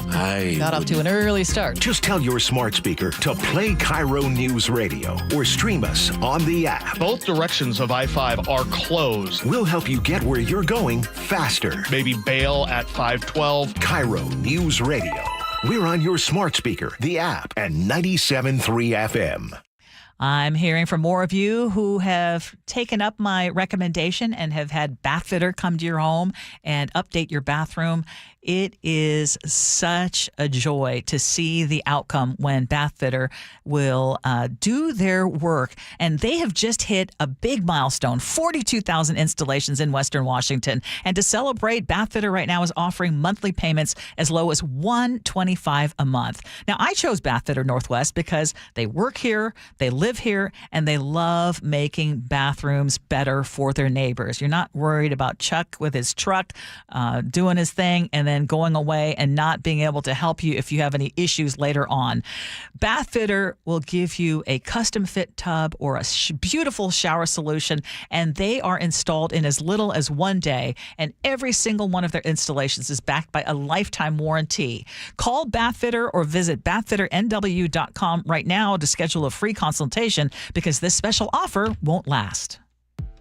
Is your car road trip ready? Don't get stranded. Get to Bucky's Complete Auto Repair. Bucky's has been preparing cars, trucks, and SUVs for safe, worry-free travel for over 50 years. We take care of your car with experience and good old-fashioned customer service. For all your oil changes, brakes, AC charging, and factory maintenance, choose Bucky's. No appointment needed, and yes, friendly financing is available. Visit Bucky's.com.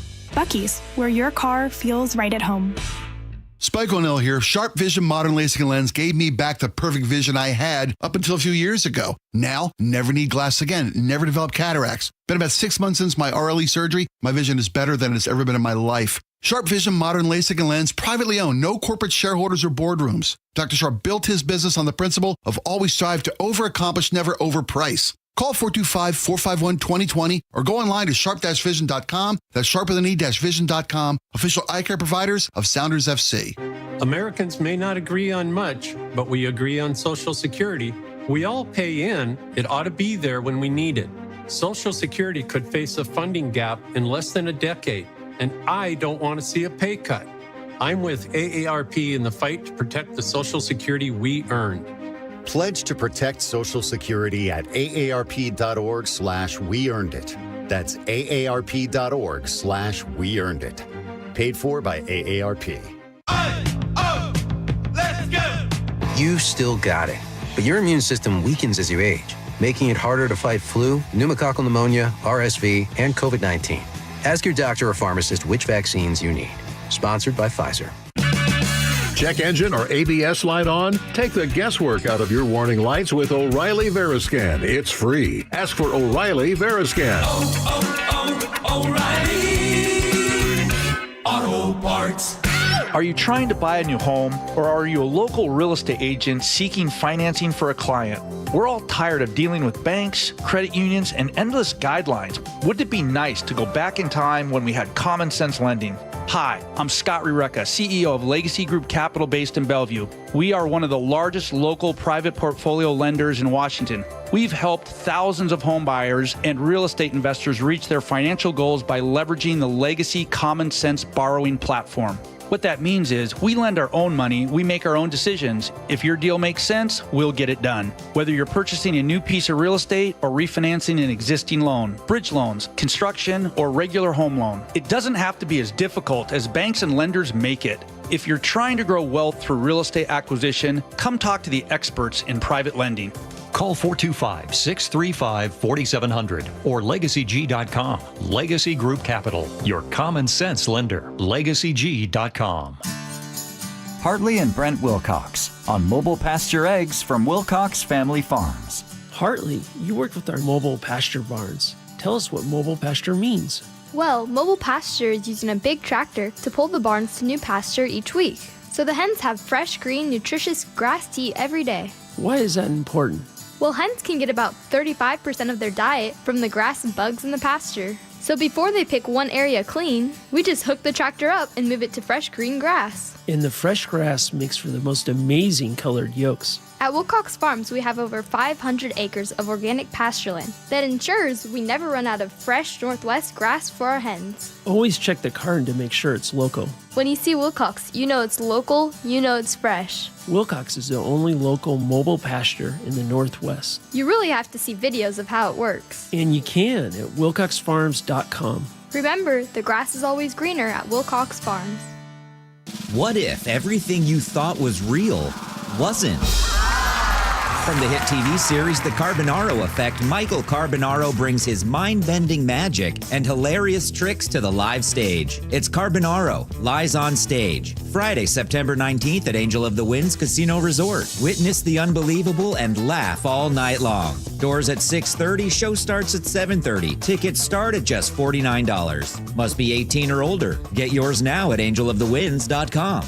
Save up to 25% on new air conditioning and heat pump systems during the final days of Home Comfort Alliance warehouse clearance sale. Visit homecomfortalliance.com.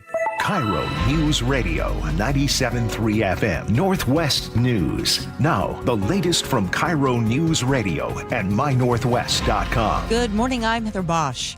A suspect is in custody after a shooting on the base at Fort Stewart in Georgia. 5 people have been confirmed shot. That is confirmed by Fort Stewart. No word on their conditions. A lockdown has been lifted. The brother of a Jeffrey Epstein sex trafficking victim claims Epstein's accomplice, Ghislaine Maxwell, is getting preferential treatment and he doesn't like it.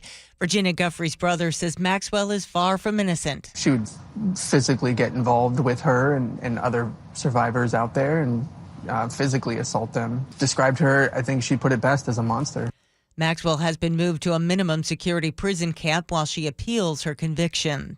ICE is dropping its age restrictions as it looks to hire 10,000 more deportation officers. CBS's Michael Wallace. Now people over 40 can apply. ICE is also lowering its minimum age from 21 to 18. The Big Beautiful Bill Act included $30 billion for ICE recruitment efforts. New hires can land signing bonuses of up to $50,000 and student loan forgiveness programs. We're learning about vandalism and a possible arson at an ICE facility here in Washington state. The Department of Homeland Security posted on X that a building that includes an ICE sub-office was damaged on Saturday when a rock got thrown through a window and a small fire was set at the rear. This was in Yakima. Local investigators are treating the incident as a suspected arson. No one got hurt. It's not clear if ICE personnel were targeted.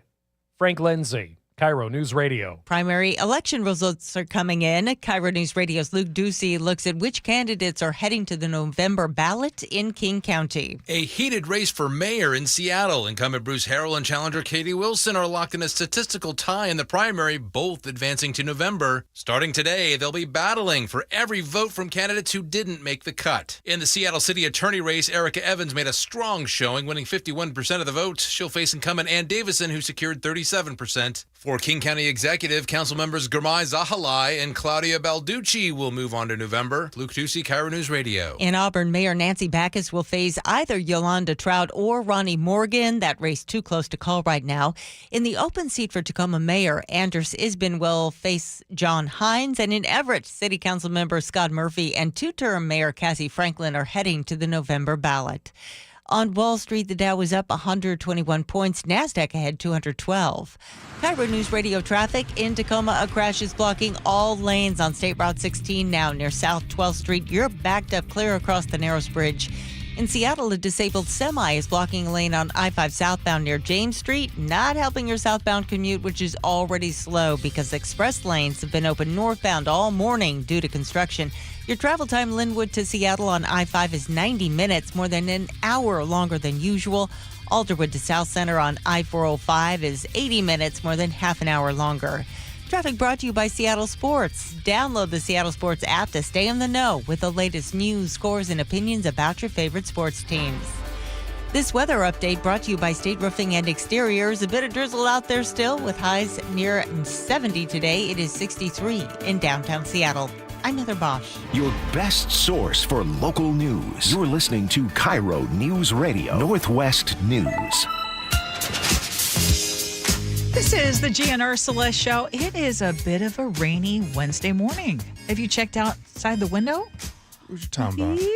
Beautiful. Oh, you love it. Oh, my gosh. I am not ready to say goodbye to summer. No. The thing is I think that you are in the minority on this topic. There are a lot of people that love today. You love this just a little. No, look, it's a Wednesday morning. It's not like you're sacrificing a weekend. This is a nice It's true. It's a respite. I understand it's great for the environment. It's great for your grass, and I know you're really into that right now. It's great for your plants. It's great for breathing. Et cetera.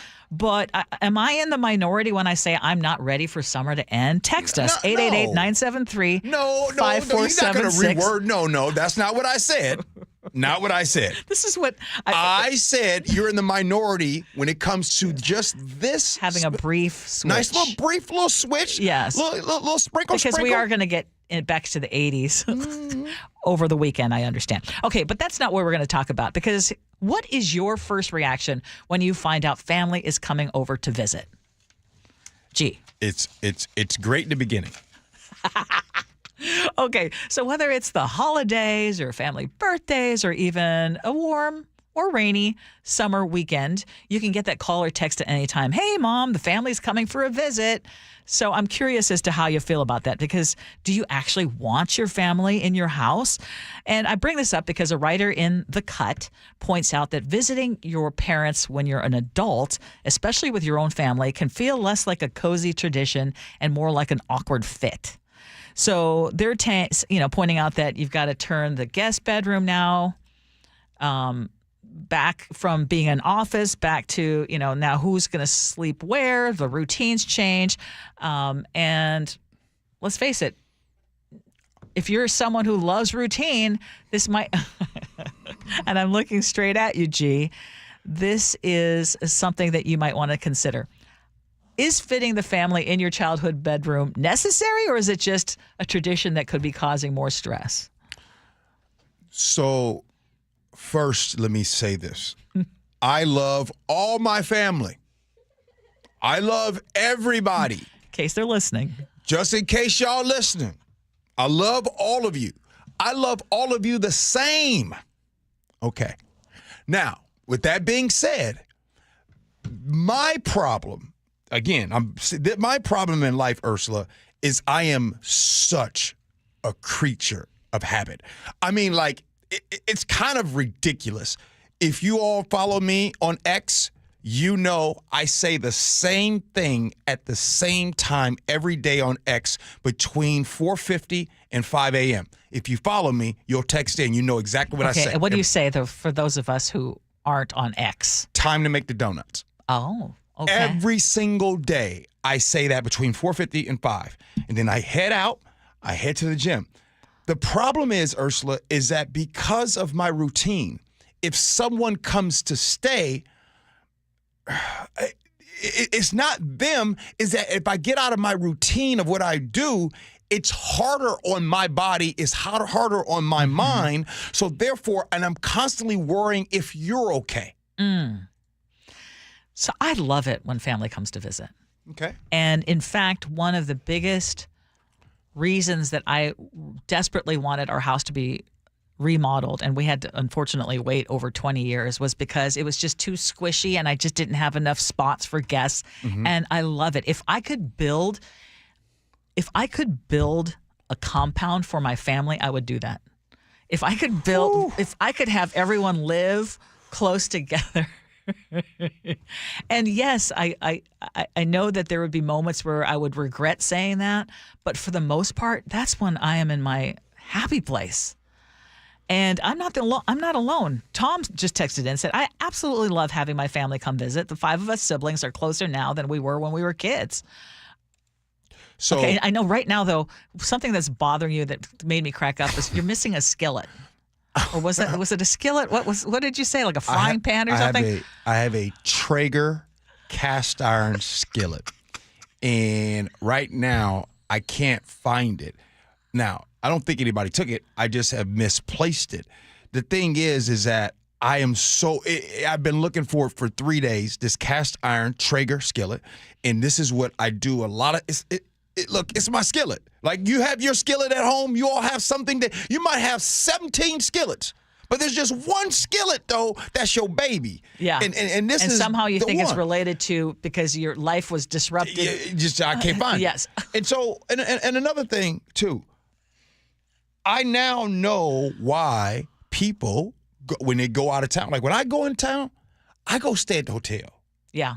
You know what I mean? I do. I'm stay at the hotel. Matter of fact. This is the weird thing, though. I do, too. I love people coming to my house. Yeah. But I would rather stay at a hotel than stay with somebody. I don't know what that is because I feel like I'm an imposition, but yet I want people to come to my house. Might be a little selfish. Because I don't want to mess up because I'm really only sequestered into somebody else's room or bathroom. At the hotel, I can be in a robe. Yeah. I can just walk around in some drawers. Yes. You see what I'm saying? Yeah, you don't have to worry about extra noise. I can't do that if I come to stay with Sophia and Ursula. Yeah. I can't be walking around in my drawers. But here's the thing. You could because I wouldn't care. I'd tell you, just have run of the house. You've got the run of the house. And you would come on the show and you'd be like, I just had some guests and they were walking around in underwear. Scott from Renton texted and said, my mom used to always say, house guests are like fish. They start to stink after 3 days. Oh, my gosh. Well, that's my question. What do you think is the best amount of time to have someone come for a visit and what is too far? Well, it depends on the situation.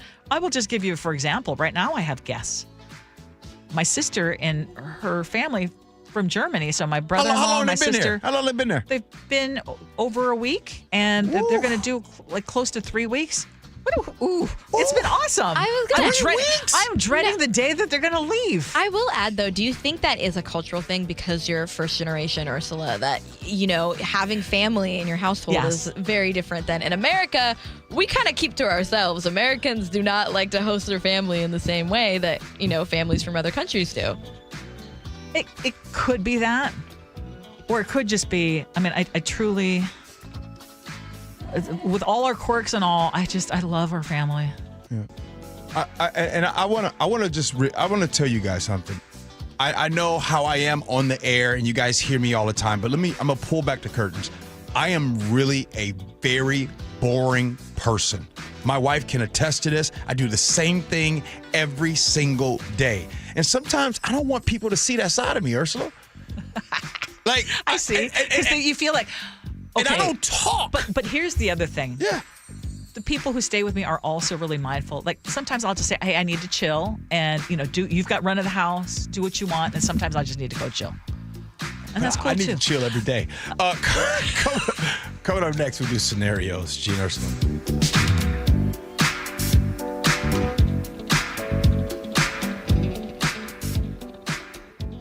You never know what's in store each morning once you hit the road. We've got a major traffic alert in effect right now. Well, you're getting ready every morning. Make us part of your routine. What morning, huh? Yeah. Got off to an early start. Just tell your smart speaker to play KIRO Newsradio or stream us on the app. Both directions of I-5 are closed. We'll help you get where you're going faster. Maybe bail at 512. KIRO Newsradio. We're on your smart speaker, the app, and 97.3 FM. Over the last year, you've heard me talk about Urbanize because I love that place. You walk in, you realize it's nothing like any other optical shop you've been in before. Urbanize is truly special. They have a vast selection of eyewear from high-end brands to the everyday brands. You don't have to go get the high-class stuff. You can get the simple stuff, and they have something for everyone. Go in and see Dr. Dana and her staff. Her expert eyewear specialist will find you that perfect pair. Perfect fit for your face, shape, your style, and your budget. I promise you, it's a special trip. Plus, Urbanize are experts at working with insurance. See what they can do for you to put you in the perfect pair of glasses. Schedule an appointment today at myurbanize.com. Did you hear?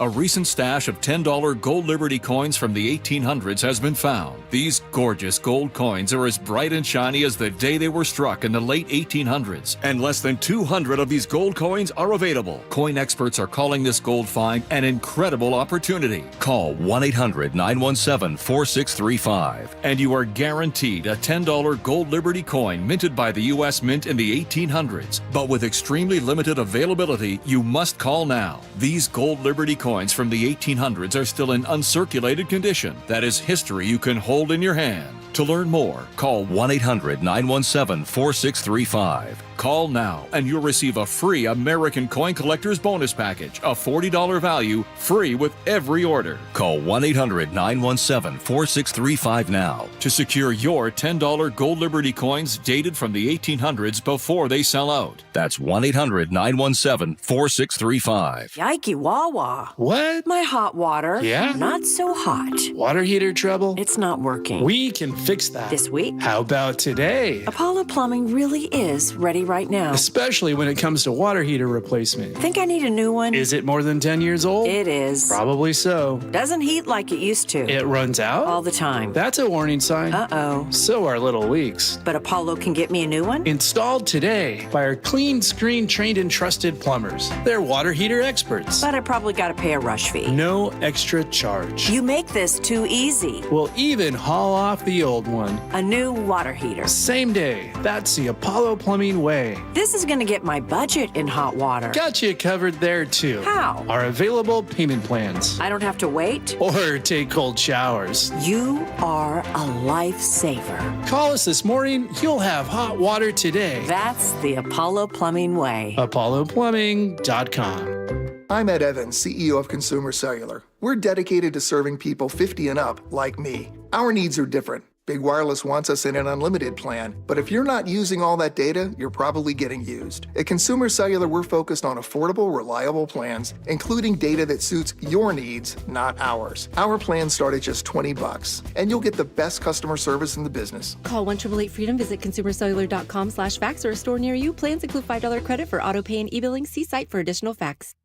Finding great candidates to hire can be like, well, trying to find a needle in a haystack, but not with ZipRecruiter. Its powerful technology actively finds and invites qualified candidates to apply to your job. So while other companies might deliver a lot of hay, ZipRecruiter finds you the needle in the haystack. See why 4 out of 5 employers who post a job on ZipRecruiter get a quality candidate within the first day. Try ZipRecruiter for free at ZipRecruiter.com/free. That's ZipRecruiter.com/free.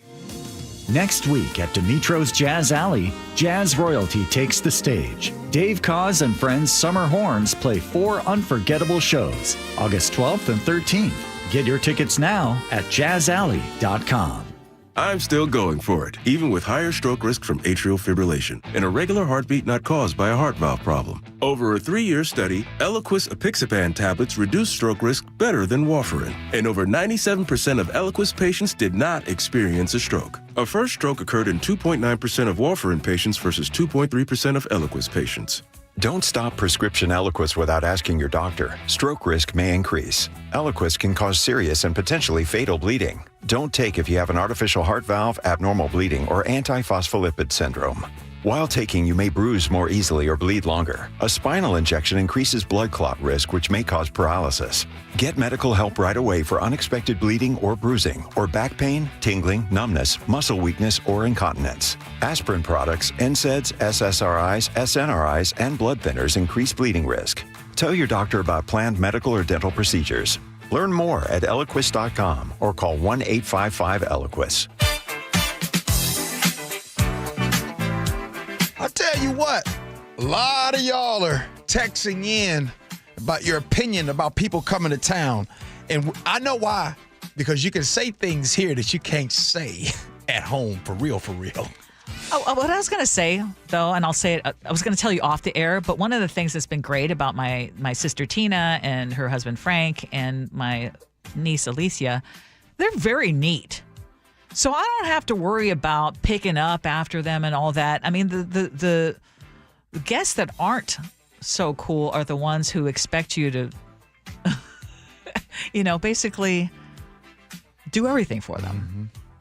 Mm-hmm. I like when family makes themselves at home and also picks up after themselves. Right. And they're great about that. Scenarios. Here we go, yo. Here we go, yo. So what's the scenario? My brother just started dating a woman who came with 2 kids, one of which is an 11-year-old girl who constantly does things just to get a reaction. The problem is her mama is in denial and lets her get away with it. My wife and I and our kids were at a cabin last weekend with them and 2 other families, and this little terror refused to play with the other kids. She kept bugging us while we were trying to have morning coffee. At one point, she swatted my wife with a fly swatter, saying that there were flies on her. There weren't. Finally, my wife flung her freshly made iced coffee on the child and drenched her. Yeah, it was not a good thing, I'll admit that. My brother and his girlfriend freaked out and left. Now the other parents think my wife went too far and ruined the weekend. Let me say again, it was bad what my wife did. Even though my wife had every right to react, again, I don't think throwing coffee was a good idea. But am I being a jerk to defend my wife by also saying that this 11-year-old was an absolute terror and brat? 888-973-5476. Ursula, you up the bat first. 2 things can be true. Something that you like to say often. There are 2 things that can be true. Your wife went too far throwing the coffee. Yes.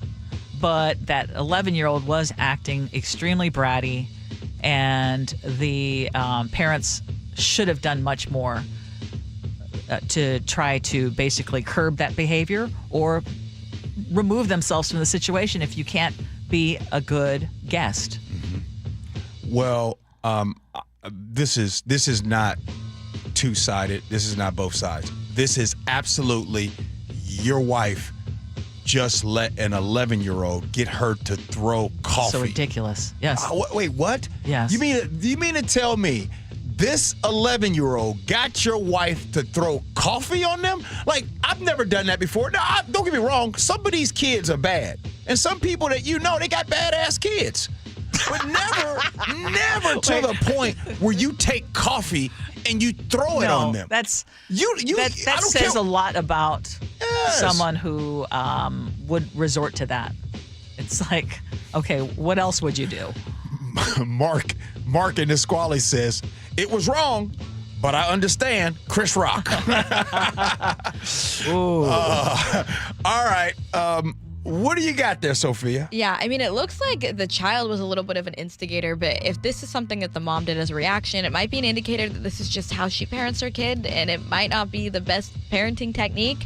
And I don't know how long they've been married, but if this is how it's going to be, he might need to learn a little bit more about her parenting techniques or step in when he needs to. Yeah, that would be. I think the advice. Go ahead. I'm just curious though, because I was just thinking about, and this is an 11-year-old, but when you see a kid just out of control and the parents doing nothing, what do you do? Mind my business. The worst. I mean, but when it's like in your home. In your home? Yeah. Take note. And never invite them again. Invite them over again. Simple.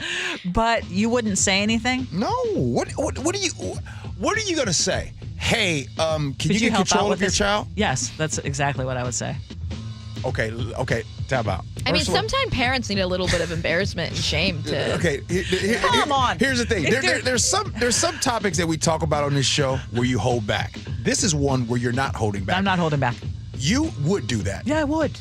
And Ursula, I just don't think it's the absolute right. Like, sometimes it's not always a great time to be like, because Ursula, you have a way with that. Like,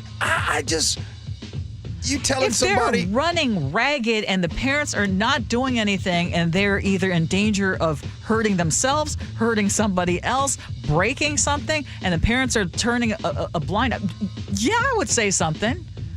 And I think there are actually sometimes parents who might appreciate that. Chef was one who said, yeah, I like it. I'm not going to tell him how to discipline them, but I'm going to say, hey, can you help out with this? So you mean to tell me the same parents that, like, hey, teachers, administrators, how easy is it to call home these days and tell the parents that their kids aren't doing so well? Hey, that's wrong, too. I want to hear. I want to hear.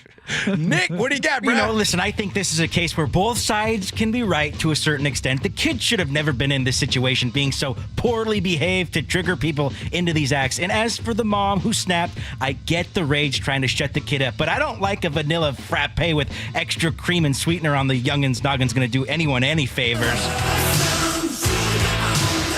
In the moment, I'm sure it feels great, but now you'll be known with a short temper and the famous coffee splasher. So going around town with that reputation. 206 says, Gen X here. If I hit an adult with a fly swatter, I would have been hit right back. She overreacted, but the kid deserved it. There you go. I was going to just mention that fly swatter. If the kid is at your house and hits Lillian with a fly swatter, you're going to stay silent? You're not going to say anything to the parents? I'm going to say, this is how it's going to sound. Hey, whoa, what are we doing here? And I'm looking at the parents. If they don't get the cue, okay. Y'all ain't ever coming. I believe it. No. You will never come to this house again. Yeah. No, believe it. That's how I react. What are you going to do? What's wrong with saying, hey, can you help out here? This is not okay. It's all about the tone. Hey, coming up next, we're going to get to the top news. We will bring up the election. We got to, because we want to get people to vote, but we can already tell you guys don't like talking about it that much. So maybe we won't. We'll eat a little bit of vegetables, and then we'll have some corn dogs and Kraft box macaroni and cheese. We'll do that next. Gee and Ursula.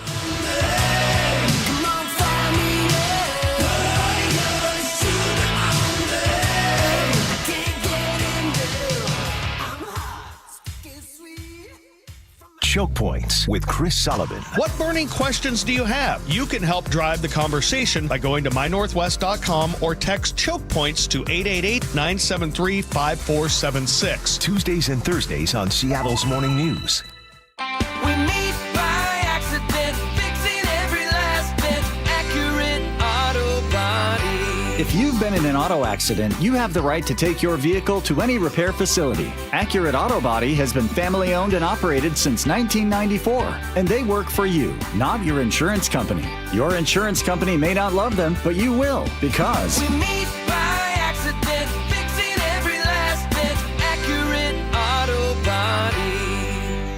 Eggland's Best, the only eggs with more fresh and delicious taste plus superior nutrition. Eggland's Best. Better taste, better nutrition, better eggs. My perfect day has sand, salt water, and friends. But my moderate to severe plaque psoriasis can take me out of the moment. Now I'm all in with clearer skin thanks to Skyrizi. Risankizumab Riza, a prescription-only 150 milligram injection for adults who are candidates for systemic or phototherapy. With Skyrizi, most people saw 90% clearer skin, and many were even 100% plaque-free at 4 months. Skyrizi is just 4 doses a year after 2 starter doses.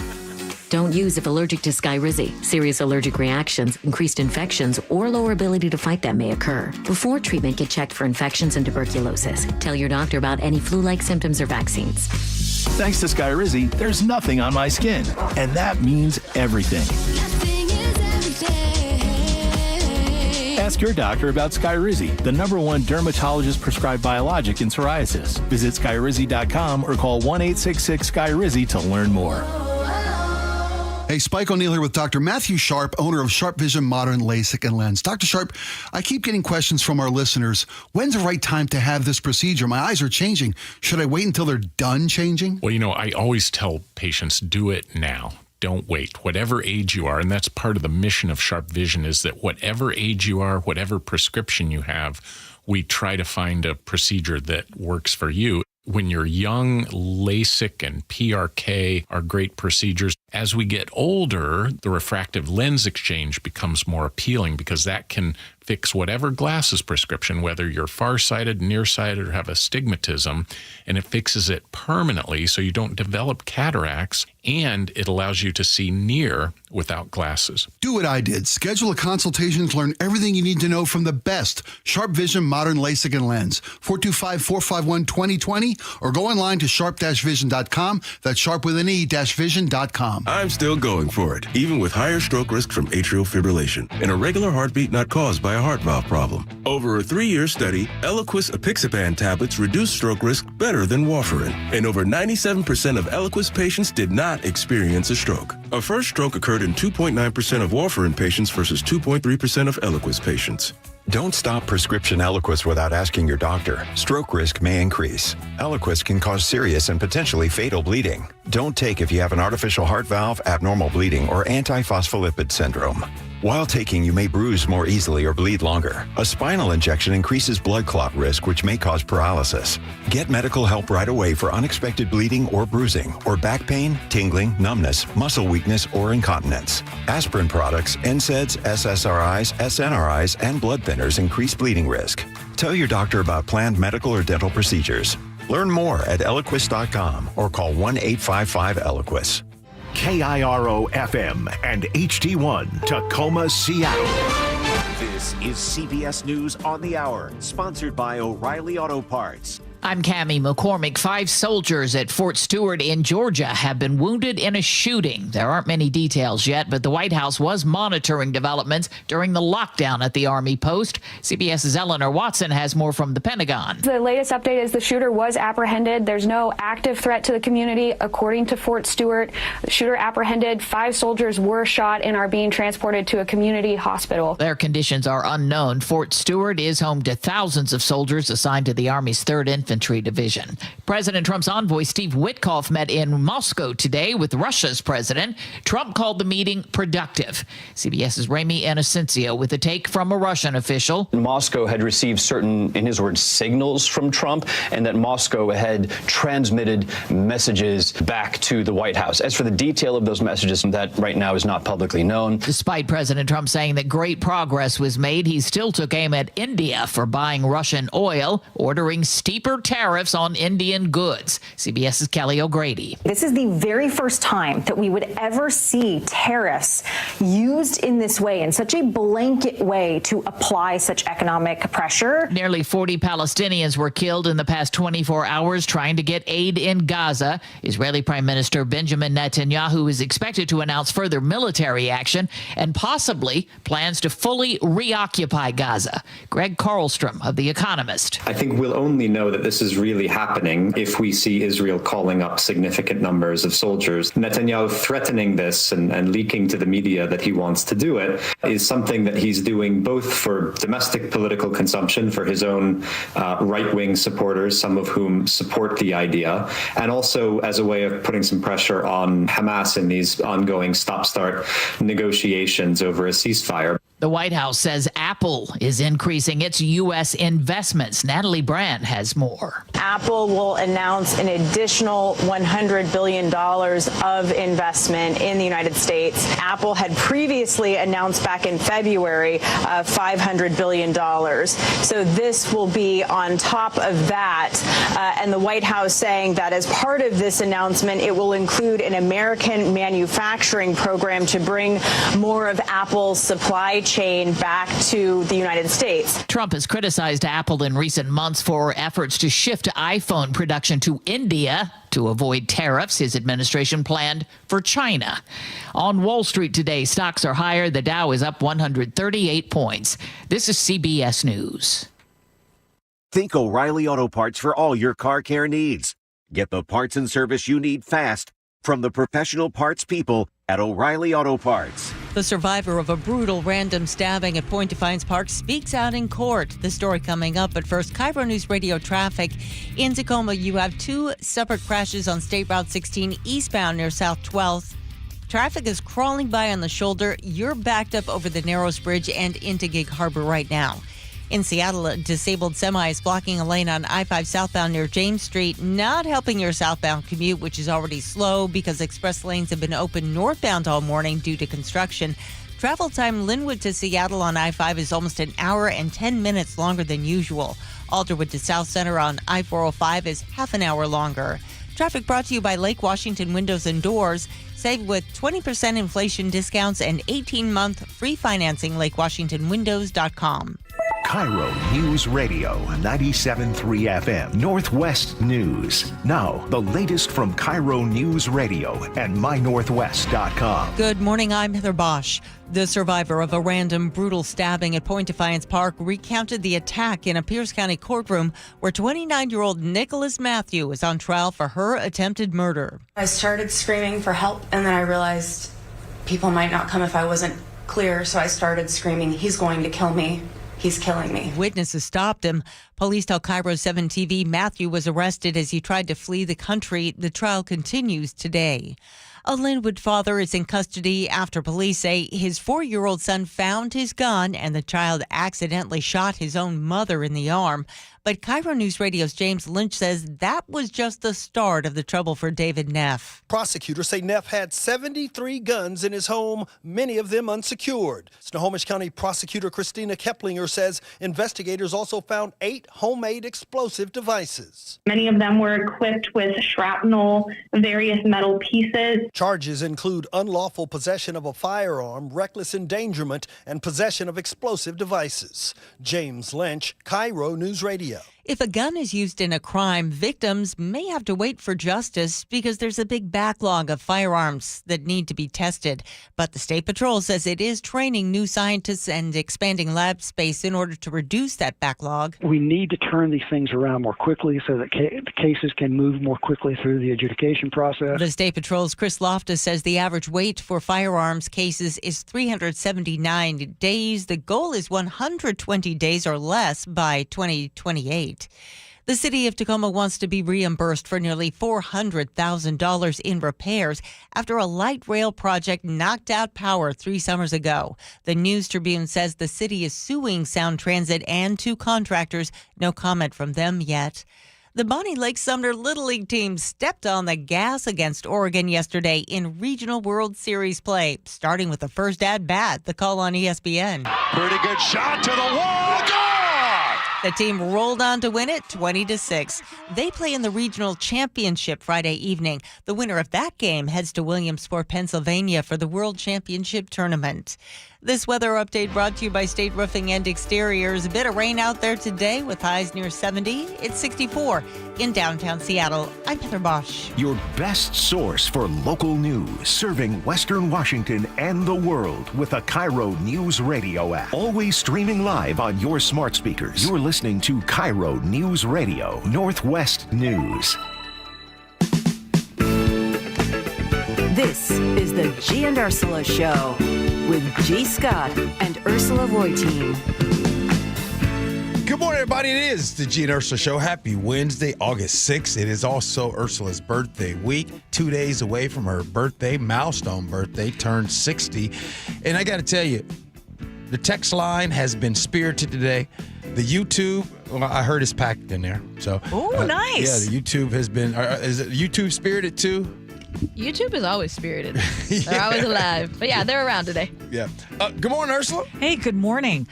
Coming up at 11:30, we are going to do Agree to Disagree. As always, we invite you to join us on our text line, 888-973-5476, 888-973-KIRO. Some of you have shared why you chose to sit out of yesterday's primary, and so we're going to share some of your reasons for that. I'm hoping it's going to change up for November. Okay. Please. Top stories at 11. On the Gee and Ursula Show. And I'm curious as to whether those who did go and fill out their ballots, if they were in a vote the bums out kind of mood, because the Washington primary was not good for the incumbents. Case in point, Seattle Mayor Bruce Harrell, right now anyway, is slightly behind his progressive challenger, Katie Wilson. It's a little over 46% to about 45%. And with late ballots still to be counted, those tend to favor more progressive candidates. Harrell could really be in for the fight of his political life. I'm not a discouraged person in life. I mean, I always see victory and I always see an outcome that I want. So, again, we sort of knew this was going to be a close race all along. And, you know, I'm looking at the other races, too. You sort of see a trend that, you know, again, people want to see some change, and we'll deliver that change that they want. So some of you, if you didn't vote, might be asking, well, who is Katie Wilson? She built her campaign on affordable housing, transit, and shaking up what she calls Seattle's political status quo. And she tells King 5 News, Seattle voters clearly want the change that she represents. I mean, it's absolutely going to be a fight, right? We have 13 weeks left till the election. But I think what these results show is that Seattle voters are on board with our vision of an affordable Seattle, a livable Seattle, a Seattle where you do not need to make six figures in order to thrive. And, you know, I really also think that they show what we can see with our own eyes, right? Bruce Harrell is doing a bad job.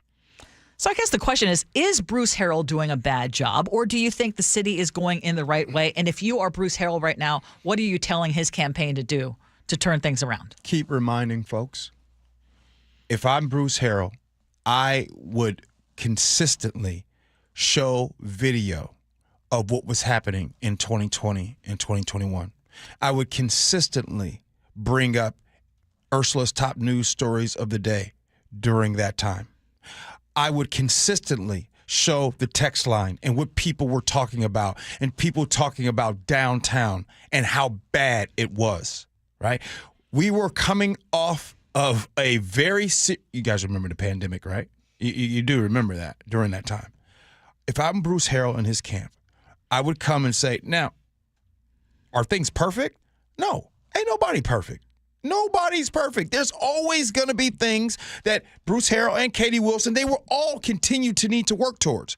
But if I'm his campaign, I remind people what was going on. I remind them that, hey, we had to get rid of a police chief and bring in Sean Barnes into the police chief, and who, by the way, just last week talked about public safety in the hiring of 100 new recruits, right? I remind people of those things. Now, as he's going forward with his track record, are there things that needs to get better? Yes. Do we need to address housing affordability? Yes. Wages? Yes. Help for small businesses? Yes.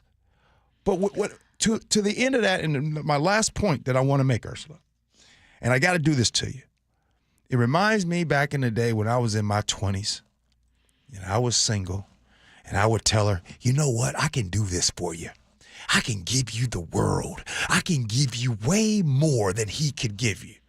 And sometimes it sounds good. It sounds like the talk.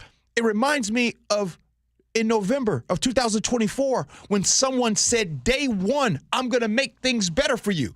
Sounds good. And when you hear that ability, the possibility of change, knowing that your pockets are struggling, that is very enticing and appealing.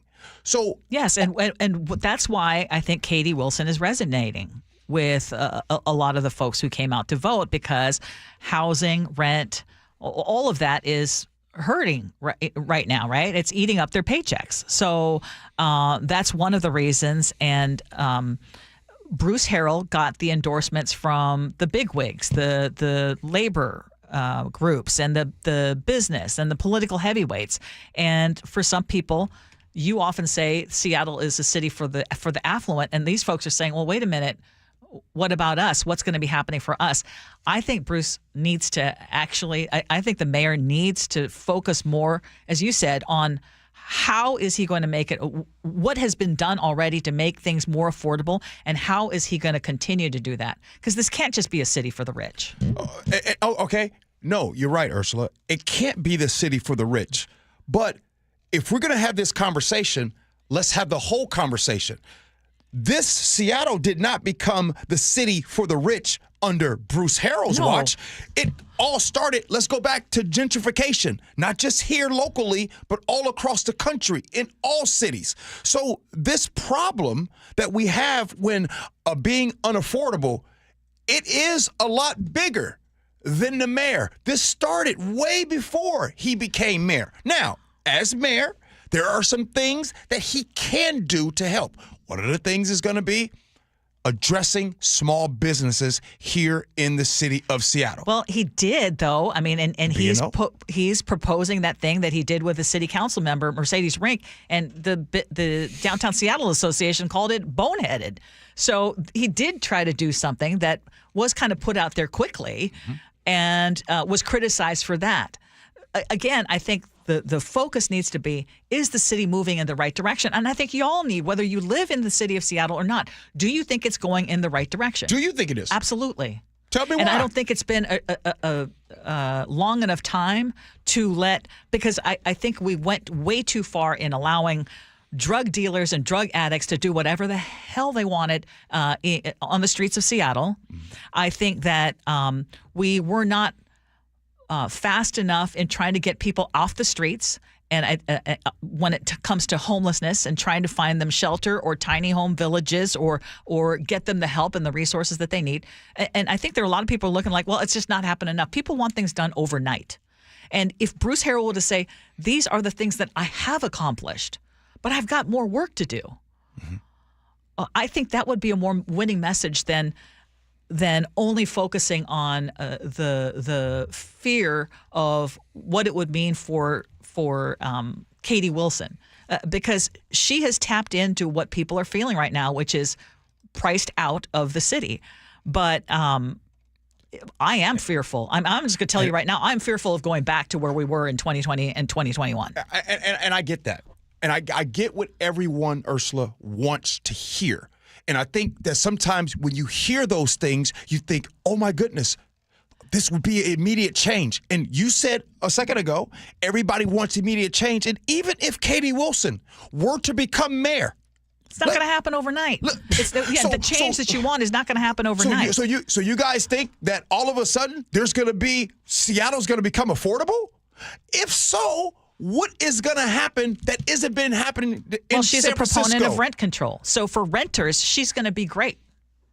Renters. If you are in favor of rent control, that is one of the things that she pushes. Okay, so all right, let's talk about that. There are some people right now that you might be in favor of rent control. How about you, landlords? You purchased that home. This was your idea for retirement, or grandma, grandpa left the home to the family. Their hard work and investing. Now, all of a sudden, this home is in a situation when people go to rent. there's rent control. See, we can say this until we blue in the face. You can't pick and choose when you want capitalism and the ability to make money to be a thing. You can't pick and choose.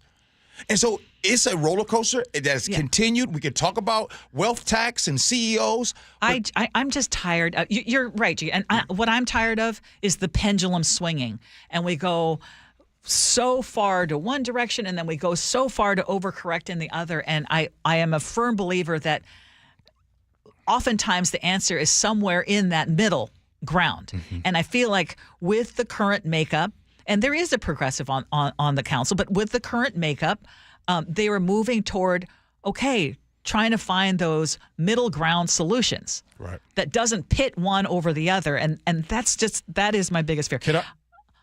I wanted to bring up Pierce County for a second, and here's why there's an important race that's going on right now. Democrats down in Pierce County, they have the upper hand right now when it comes to the amount that they have on the county council right now. However, there's now a challenge. Right now, Republican Terry Weiss right now is ahead. He got ahead with 42% of the vote. He and incumbent Democrat Brian Yamby, I know Brian very well, incumbent Democrat Brian Yamby, who's at 38%, those two will move on to November. And why this is important is because that race, Brian Yamby before held that seat, Democrats had the majority in the council. Going forward, November, this race will be crucial when it comes to what happens with the Pierce County Council. Because I have said it before, I am in favor of a more balanced government, and I don't like it when one party dominates. Like in the case of Pierce County where you live. How do you feel about that? Well, if you were to say that to me prior to 2016, I'd be okay with that. Yeah. I've said to you all before, I voted for Bush both times, right? There's no secret. I also say back in 2012 when Mitt Romney was running against Barack Obama, honestly, if you voted for Mitt Romney or if you voted for Obama, their politics were actually very, very similar. I think what we are talking about today is I'm out. And what I mean by that is the Republican Party right now has allowed for MAGA to take it over. So because the Republican Party has allowed MAGA to take over, I'm sorry. I'm out on anything Republican until you take a stand. Matter of fact, there are some Republicans that I know that retired because they are afraid to address how awful and what Donald Trump stands for and what it's about. And so, look, I'll say this, one last thing. My house, let's say in my house, let's say I'm a good, upstanding person, but I allow racists to come into my home and hang out, even though I'm not racist. But for some reason, racists feel comfortable coming into my home. Why? Well, why would racists feel comfortable coming into my home, even though I'm not racist? Yeah, I hear you. Okay, I also asked why you didn't vote. We were asking the question why you didn't vote. So some of you weighed in. Glenn in Greenwood says, I didn't vote in the primary, but I definitely will in the general election. He says, honestly, being an unapologetic conservative, I often feel like voting is an exercise in futility. And I would just argue, Glenn, that if you have that attitude going in and you don't exercise your right to vote, you're right. It is going to be futile. You really will truly have no say. And oftentimes I hear conservatives say, well, we just have no choice or no chance. I think you ought to also be demanding of the state Republican Party and your county Republican parties to say, we need more palatable candidates, in my opinion. YouTube commenter says, I didn't vote. My conservative vote will do nothing. It's a total waste of time. Thomas in Tacoma says, I didn't vote this time for the first time in a long time. It seems that it doesn't matter anymore if it's for the left or the right. They're going to tell you what you want to hear and do exactly the opposite once they get into office. So what we're hearing here is there's just a lot of people who are disenfranchised. It's like, it doesn't matter. And you're right. And do you know how many people, and if you look online right now, and I bet you, I wonder, they're probably saying it in the YouTube, how many people that have seen the progressive vote win out right now in the primaries here in King County. See how many people think it's rigged.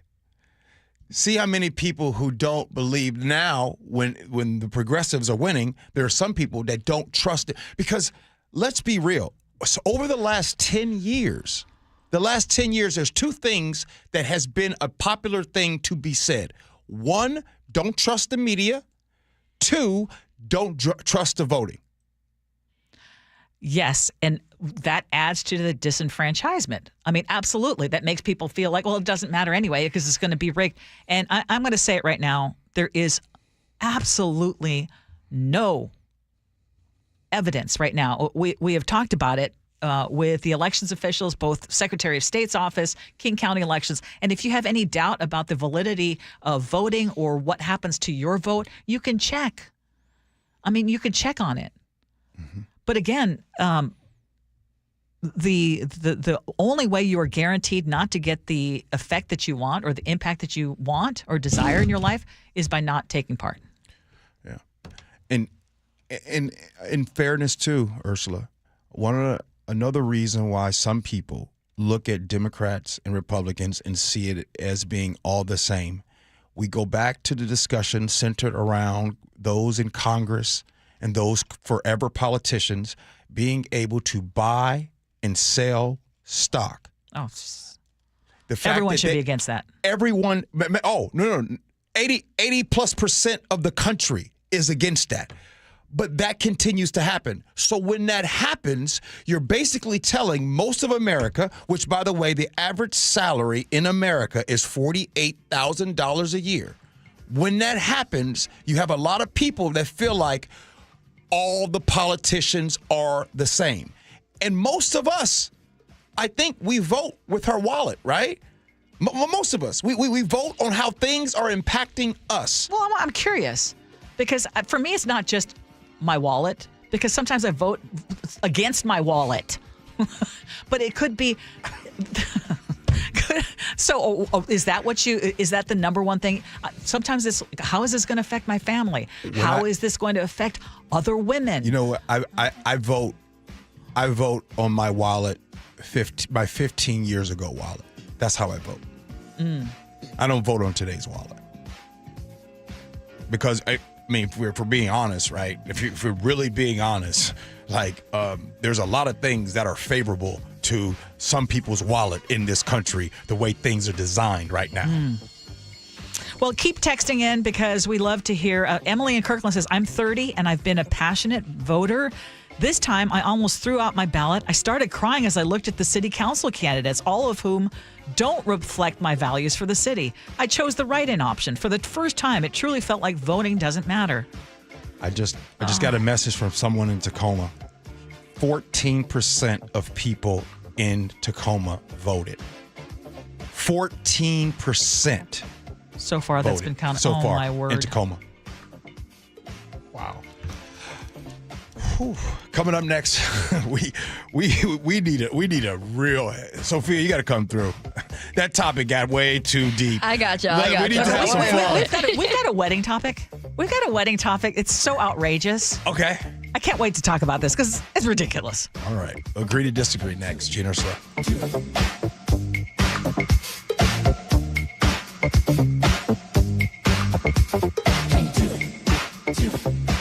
This hour is brought to you by DUI Heroes. KIRO Newsradio, the Northwest's trusted news source. Get the latest from KIRO Newsradio's James Lynch. It happened Wednesday morning just after 6 o'clock. Experienced voices you trust. Several people hurt after a violent Saturday in Pierce County. Coverage you depend on. More from KIRO Newsradio's Matt Markovich. It's as close to a veto warning as you could possibly get. KIRO Newsradio. We're on YouTube, our app, your smart speaker, and 97.3 FM. Are you worried about economic conditions, tariffs, and inflation? Are you tired of trying to time the stock market? Maybe it's time to take a little risk off the table given current market volatility.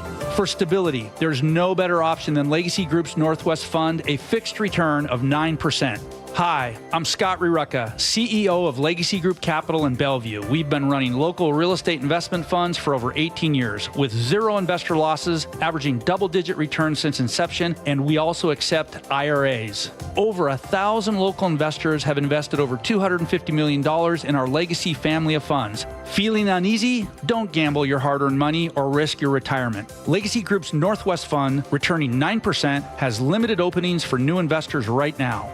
Call 425-635-4700 or visit LegacyG.com. That's LegacyG.com. This is not investment advice. Legacy investments available to accredited investors only. Details at LegacyG.com. Looking for an epic summer night in Seattle? Be here for the Mariners Drone Show at T-Mobile Park, Friday, August 22nd, presented by Muckleshoot Casino Resort. It is Grand Salami time. Cal Raleigh with his third Grand Slam of the season. The team is taking on the A's at 7:10, and after the game, we'll be lighting up the sky with hundreds of drones, celebrating Mariners icons past and present. Don't miss out on a jaw-dropping post-game show. He got him. He puts him away, and the ball game is over. Another phenomenal save by Andres Munoz. Head to Mariners.com to grab your seats and see the full lineup of special events, including Kids Appreciation Day, Sunday, August 24th, and the Logan Gilbert Funko Pop giveaway, September 8th to 10th. Plus, check out a great slate of marquee interleague matchups against the Padres, Cardinals, and Dodgers. Julio clubs this deep out to left field, and gone! Julio for the second time! Mariners baseball. Try dance up. When you're hiring, have you ever felt like you're missing out on meeting truly great candidates for your roles? It seems impossible to find them, but they have to be out there somewhere, right? Well, they're not hard to find when you know where to go, and that place is ZipRecruiter.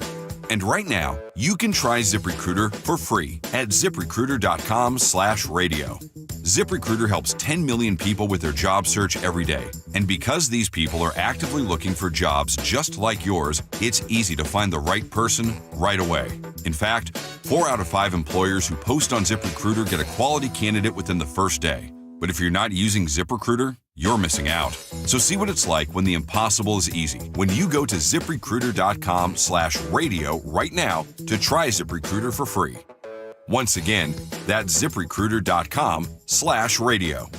ZipRecruiter.com/radio. Never miss out on great candidates with ZipRecruiter. Feeling the heat? Cool off with Home Comfort Alliance. It's the final days of the warehouse clearance sale with savings up to 25% on brand new 2024 heat pumps and ACs while supplies last. And PSC customers, listen up. Add AeroSeal duct sealing for as little as $99. That's over $2,000 in savings. For heating, cooling, plumbing, and electrical needs, trust Home Comfort Alliance. Go to homecomfortalliance.com and tell them John Curley sent you. This is the story of the one. As a lineman, he does whatever it takes to keep the power on in his community. And he wants a partner like Grainger who does the same. Grainger offers the professional-grade products he needs, from voltage detectors to harnesses to hard hats, plus fast, dependable delivery, so he can rise to every challenge. Call 1-800-GRAINGER, click Grainger.com, or just stop by. Grainger, for the ones who get it done. There's nothing like when you get that part from eBay and it just fits. Yeah, the first time. So you can do less of this and get right back to more of this. At eBay, you'll find all the parts you need, guaranteed to fit, at prices you'll love. Sounds good, doesn't it? eBay, things people love. Eligible items only. Exclusions apply. Bathfitter just hit a big milestone, 42,000 installations in Western Washington. To celebrate, Bathfitter is offering payments as low as $125 a month. Ursula Reutin here. I chose Bathfitter Northwest because they work here, they live here, and they love making bathrooms better for their neighbors. Custom fit tub and shower solutions are installed in as little as 1 day, and every installation is backed by a lifetime warranty. Call Bathfitter or visit bathfitternw.com to schedule a free consultation. This special offer won't last. Looking to hire? ZipRecruiter finds the best candidate for your job fast. Try ZipRecruiter for free at ZipRecruiter.com/free. ZipRecruiter.com/free. Experience the thrill of seeing orcas and humpback whales with Puget Sound Express. Join their family-run tours for guaranteed whale sightings, departing daily from Edmonds. These are Seattle's most popular and well-reviewed whale tours. Book now at PugetSoundExpress.com. KIRO News Radio 97.3 FM Northwest News. Now, the latest from KIRO News Radio and mynorthwest.com. CBS News special report. 5 soldiers were shot today at Fort Stewart in Georgia. The Army had advised people that were there on the base to stay inside, to close and to lock their doors and windows. CBS's Chanel Call. We know by 11:35, the active shooter was apprehended by the Criminal Investigative Division of the Army. And then about 40 minutes later, the lockdown was lifted for the main containment area. But another section remained under lockdown. Former FBI agent Tim Gallagher. They're going to be on high alert, the Army, on the outer perimeter for quite some time while they work the scene here. Some of the injured soldiers have been transferred to a hospital in Savannah. Their conditions are not known. WTOC reporter Shay Schrader is there. We did just get a press release from the Army saying that they weren't going to provide any further information until the investigation is complete. And authorities haven't released any information on the suspect, but say there is no threat to the community. CBS News Special Report, I'm Cammie McCormick. And I'm Heather Bosch. Tragedy on a highway in New Mexico where young newlyweds just 22 days into their marriage were killed in a fiery head-on crash. The couple, Serene McKell and Casey Daniel, both had deep ties to Western Washington. They were driving to Texas to begin their new life. A trucker who witnessed the crash tells KIRO 7 TV.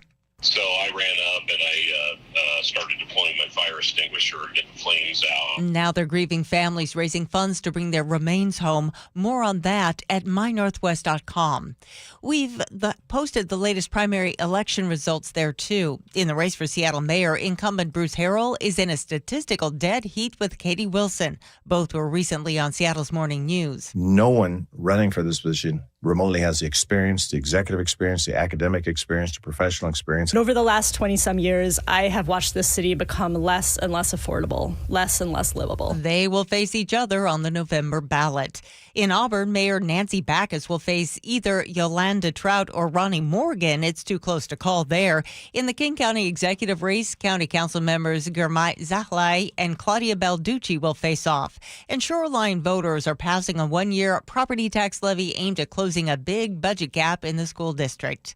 On Wall Street, the Dow is up 150 points, NASDAQ ahead 253. KIRO News Radio traffic in Tacoma. You have 2 separate crashes on State Route 16 eastbound near South 12th Street. Traffic is crawling by on the shoulder, but you are backed up all across the Narrows Bridge and into Gig Harbor. In Seattle, the disabled semi has been moved from I-5 southbound near James Street, but this is still contributing to your very slow southbound commute. Remember, express lanes have been open northbound all morning due to construction. Travel time Linwood to Seattle on I-5 is more than 50 minutes longer than usual. Alderwood to South Center on I-405 is half an hour longer. Traffic brought to you by Seattle Sports. Search Seattle Sports on YouTube and click subscribe to get fresh video content daily. This weather update brought to you by State Roofing and Exteriors. Soggy weather today. We'll see highs near 70. It's 64 in downtown Seattle. I'm Heather Bosch. Your best source for local news. You're listening to KIRO News Radio, Northwest News. Welcome back to the Gee and Ursula Show. It is a rainy Wednesday morning, and I think there are a few people who are really enjoying this rain, and then there are a few people who are also worried that our summer is going by way too quickly, and I hear you on that one. Hey, coming up in about 10 minutes from now, we hear you and our words to live by, but right now it's time for us to agree to disagree, brought to you by Guardian Roofing and Gutters. One of these days, we just got to take off the gloves, just really go at it. Yes. Game, set, matchmaker. That's the headline as the U.S. Open has announced that they're doing a live dating show of that name that's centered at the National Tennis Tournament. They said they're going to do it to bring a little fun and chaos to the event. And onlookers say it adds to the idea that sports is a business. I mean, how many Taylor Swift fans were turning into Chiefs games? And in a world where everything is intertwined with pop culture and shows like Love Island from this past summer have been dominating social media campaigns, it's not a terrible move by the United States Tennis Association. So my question is, should other sporting events follow suit? Could this be effective, say, during the World Cup in Seattle, or is this a ridiculous exploitation of traditional sports television? Go to Ursula first. I'm thinking that this is actually really smart, because unless you are a tennis fan, you said tennis, right?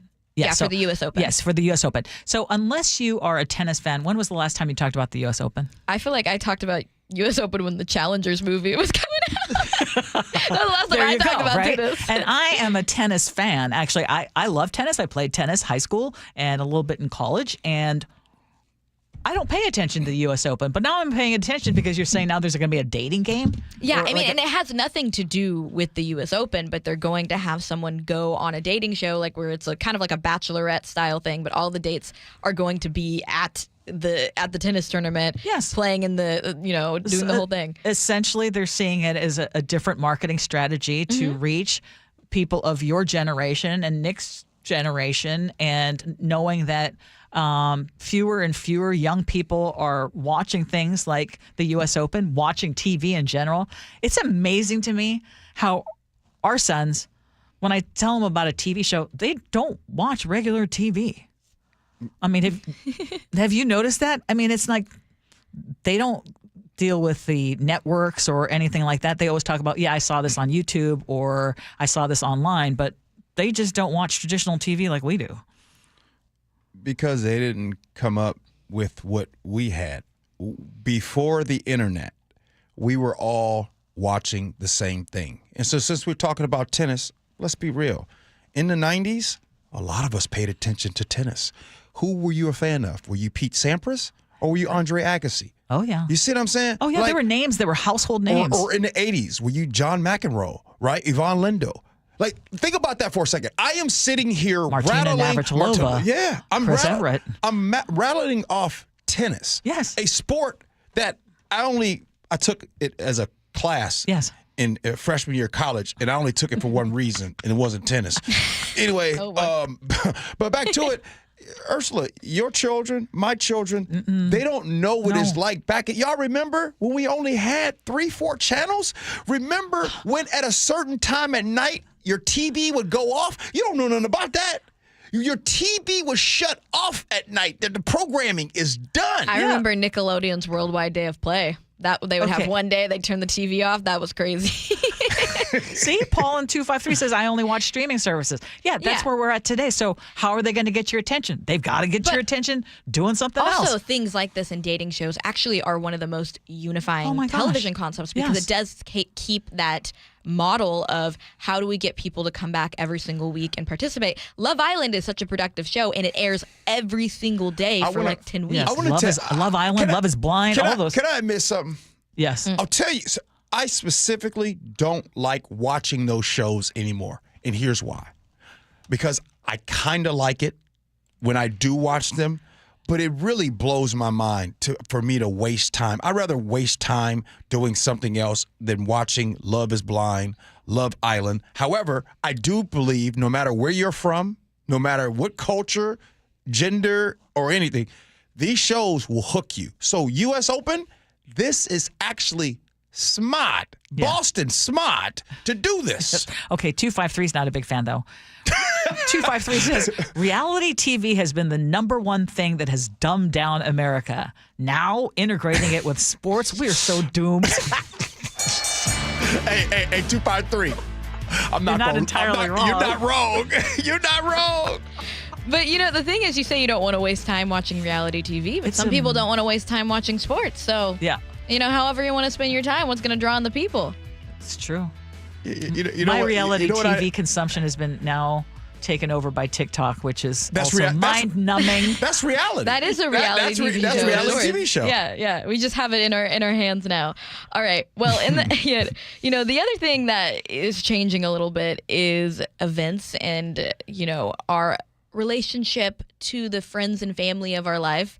And the hottest ticket you could be getting this month isn't to Bumbershoot or to one of Lady Gaga's sold-out Seattle shows. It could actually be to, like, your second cousin's wedding. No. One couple is testing out a controversial concept where they are charging their friends and family's ticket tiers to their weddings. Now, this couple, they sold tickets to their wedding weekend in Idaho in what they're calling as a case study, where they basically made their wedding tickets where you could pay $57 to just be a basic guest that could get into the wedding and attend the general reception and party, or you could buy a 3-day experience that for $1,000 you and a guest would get access to the wedding day, pre and post wedding events like the rehearsal dinner.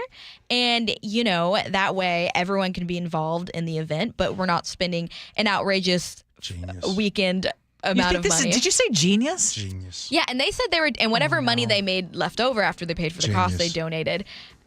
Genius. Yeah? Are you going to this wedding? If someone invites you to a wedding and tells you you can choose a different tier, if you only pay $80, you're in the back and you only get a cake and part of the toast. You're in the nosebleeds of the wedding. That's terrible. Here's the thing. This is why it's genius. Okay, you guys can disagree with me, but hear me out for a second. Aren't you guys tired of paying X amount of money per plate for people that really sometimes don't even like you? You're paying... Well, don't invite them to the wedding then. Thank you. No, wait. You don't know that. See, there's a lot of people that's in your circle, but not in your corner. You can write that down. You might invite 100 people to your wedding. Everybody don't like you like that. Some people come to your wedding just to be nosy. Some people come to your wedding just to say that they've been there. True, and that's a lifelong tradition, so why should we get rid of the nosy people? No. What we're doing is we're getting our wedding paid for. So you want to come to the rehearsal dinner and this and that, you got to pay $1,000. You only want to come to the wedding, you pay this. You only want to come to the reception, you pay that. I don't understand why that's so hard for people to comprehend that. I like this. And guess what? If you don't like that person enough, you're not paying for nothing. So then you find out who the people really are in your corner. Are you? I'm so dead serious. I don't understand why this is so hard. Why not find out who wants to come to your stuff? And because they would show up and be there to support you and be there to love you. Why would you have to charge them? Why do you have to pay them to come? Wait. Well, Gee's point is that in general, when we have weddings, we're essentially paying our friends and family to come to our wedding because you pay to have them have food. What? So why can't we turn it around and be like, hey, you love me so much, you pay to come? Oh, heck no. Okay. Oh, heck no.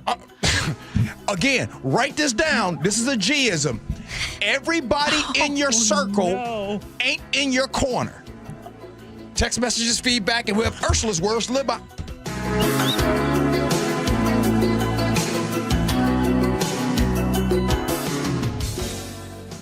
Windows are a home's top target for break-ins. At Lake Washington Windows and Doors, we offer added security with our exclusive 3-layer security glass protection. Combined with our lifetime warranty, you'll have lifetime peace of mind. Choose Lake Washington Windows and Doors, a name you can trust. Beat rising costs at Lake Washington Windows and Doors. For a limited time, get a 20% inflation discount and enjoy easy 18-month free financing with 0 down, 0 payments, and 0 interest. Details at lakewashingtonwindows.com. And now, Tales of Another Way. You've got your same old playlist, but another song about a breakup is just a downer. 2 minutes in your music app, and now you're groovin', man. Sometimes another way is the better way, like the new SR 509 Expressway, the alternate route that'll help manage congestion on I-5 and other local roads. Tolling begins soon, and you can save $2 per toll with a Good to Go pass. Get a free sticker pass at goodtogo509.com. I'm still going for it, even with higher stroke risk from atrial fibrillation, an irregular heartbeat not caused by a heart valve problem. Over a 3-year study, Eliquis apixaban tablets reduce stroke risk better than warfarin, and over 97% of Eliquis patients did not experience a stroke. A first stroke occurred in 2.9% of warfarin patients versus 2.3% of Eliquis patients. Don't stop prescription Eliquis without asking your doctor. Stroke risk may increase. Eliquis can cause serious and potentially fatal bleeding. Don't take if you have an artificial heart valve, abnormal bleeding, or antiphospholipid syndrome. While taking, you may bruise more easily or bleed longer. A spinal injection increases blood clot risk, which may cause paralysis. Get medical help right away for unexpected bleeding or bruising, or back pain, tingling, numbness, muscle weakness, or incontinence. Aspirin products, NSAIDs, SSRIs, SNRIs, and blood thinners increase bleeding risk. Tell your doctor about planned medical or dental procedures. Learn more at Eliquis.com or call 1-855-ELIQUIS. Hey, Brock Ewart here with some great news. I'm with Shannon O'Kelly, physical therapist and owner of IRG Physical and Hand Therapy. Shannon, you guys just increased your community coverage. That's right, Brock. We like to say we're in your neighborhood. We have you covered here at IRG. We just added 2 fantastic locations. One is in Harbor Square in the Edmonds Bowl, and the other one is in the Mill Creek Town Center, right to the entrance to Mill Creek Town Center. So we'll be able to provide fantastic care to all of us and everybody's neighborhood. You know I love it. Expert physical and hand therapy right in your neighborhood. That's right. We're in your neighborhood. We want to be your neighborhood family physical therapist. We'll take care of you, your family, and your neighbor. And remember, no referral needed, just personalized care when and where you need it. Visit IRGPT.com and schedule your appointment today. With over 40 convenient locations, IRG is right in your neighborhood, and now 2 new spots as well. That's IRGPT.com, IRGPT.com. Are you looking at senior living options for you or a loved one? If so, you likely have many questions like, what can I afford? How long will my savings last? And if I run out of money, will I have to move out? If these questions are weighing on you, I'm here to talk you through different solutions. Hi, I'm Amanda from Care Partners Senior Living. At Care Partners, we're focused on offering high-quality, compassionate care at very affordable prices to help stretch and preserve your assets. And if you ever run out of funds and need to convert to Medicaid, you won't have to move. We have vibrant communities throughout Western Washington, Spokane, and Arizona offering independent, assisted living, and memory care. Our caregivers are some of the most loving and genuine people you'll ever meet. Stretch your assets, preserve your estate, and never worry about moving. That's peace of mind and the Care Partners Living difference. Learn more at carepartnersliving.com. Care Partners is excited to announce our newest communities in Port Orchard, Sumner, Snohomish, and North Creek Bothell. Visit carepartnersliving.com. Next week at Dimitro's Jazz Alley, jazz royalty takes the stage. Dave Koz and Friends Summer Horns play 4 unforgettable shows, August 12th and 13th. Get your tickets now at jazzalley.com. This is the story of the one. As a safety manager at a manufacturing plant, he does everything he can to keep his coworkers safe. From finding ways to reduce risks to keeping safety supplies in stock. And for that, he relies on Grainger. Grainger offers a broad range of quality products and next-day delivery, so he can always play it safe. Call 1-800-GRAINGER, click Grainger.com, or just stop by. Grainger, for the ones who get it done. Finding great candidates to hire can be like, well, trying to find a needle in a haystack, but not with ZipRecruiter. Its powerful technology actively finds and invites qualified candidates to apply to your job. So while other companies might deliver a lot of hay, ZipRecruiter finds you the needle in the haystack. See why 4 out of 5 employers who post a job on ZipRecruiter get a quality candidate within the first day. Try ZipRecruiter for free at ZipRecruiter.com/free. That's ZipRecruiter.com/free. Is your car road trip ready? Don't get stranded. Get to Bucky's Complete Auto Repair. Bucky's has been preparing cars, trucks, and SUVs for safe, worry-free travel for over 50 years. We take care of your car with experience and good old-fashioned customer service. For all your oil changes, brakes, AC charging, and factory maintenance, choose Bucky's. No appointment needed, and yes, friendly financing is available. Visit Bucky's.com. Bucky's, where your car feels right at home. Let's get right to these text messages right now because for the first time in a long time on the show, Ursula did not know if I was being serious. Like, she thought I was being a contrarian for the show. Yes, and that was on our agree to disagree topic about paying to go to a wedding.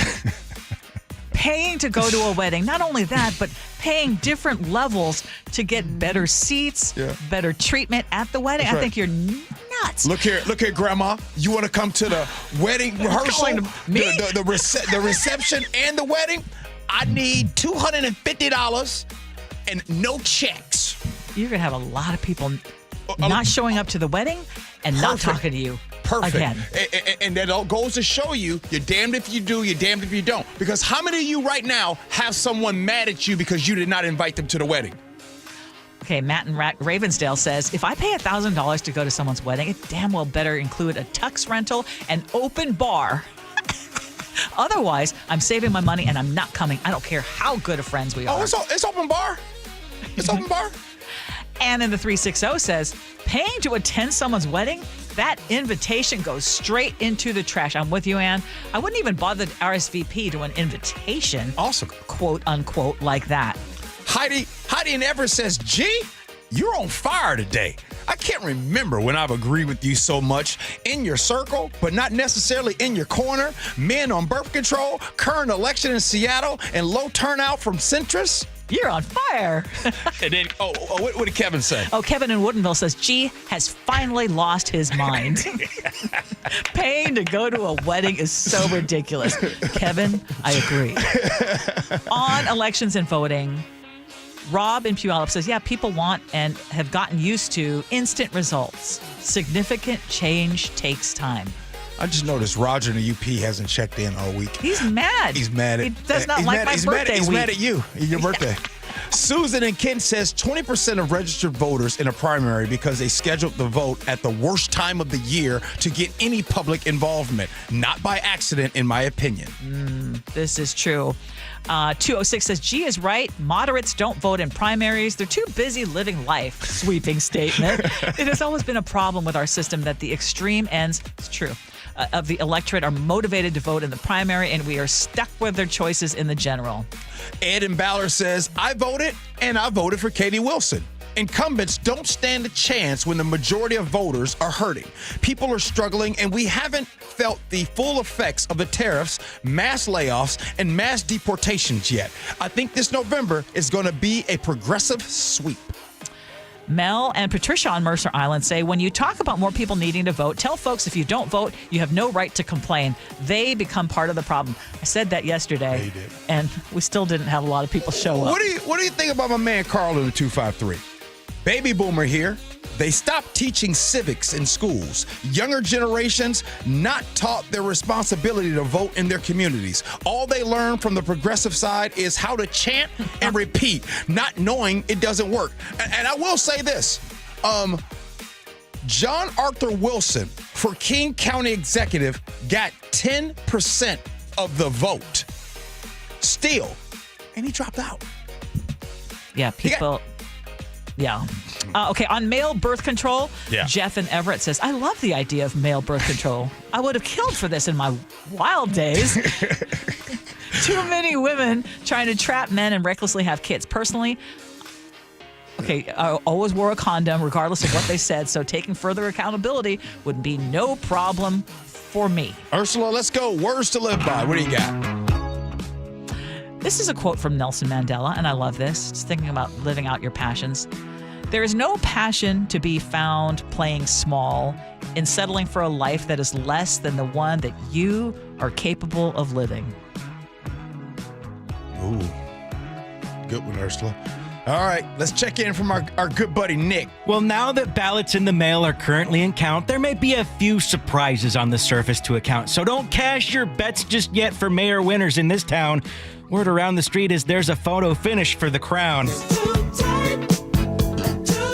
And if your vote was counted, maybe you'll decide the fate. After all, this August primary seemed like an awkward date. Almost as awkward as paying to go to a wedding, let alone pay grades. Jeez. Yeah, August primary, not good. Aaron in Auburn says, hey guys, I own a music production company. And at my wedding, I had 2 headliners, 2-stage festivals, camping vendors, and much more, including an open bar. People happily paid $180 a ticket. Wedding party excluded, but it was an open invite. Okay.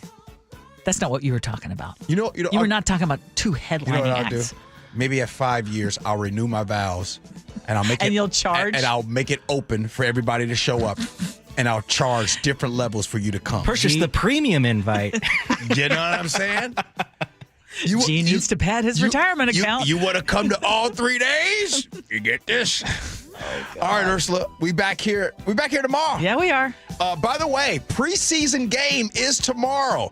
Pete Carroll, Geno Smith, and the Las Vegas Raiders are in Lumen Field to face the Seahawks. Looking forward to that tomorrow. Thank you, Ursula. Thank you. Thank you, Sophia. Always appreciate you, my friend. Thanks, guys. Thanks, Nick. You too, Thank man. you, brother. Hey, the Jake and Spike Show, they're coming in next. Make sure you stick around. Appreciate you for listening. Love you for that. And as always, be kind. Hope you had as much fun as we have. So long, everybody.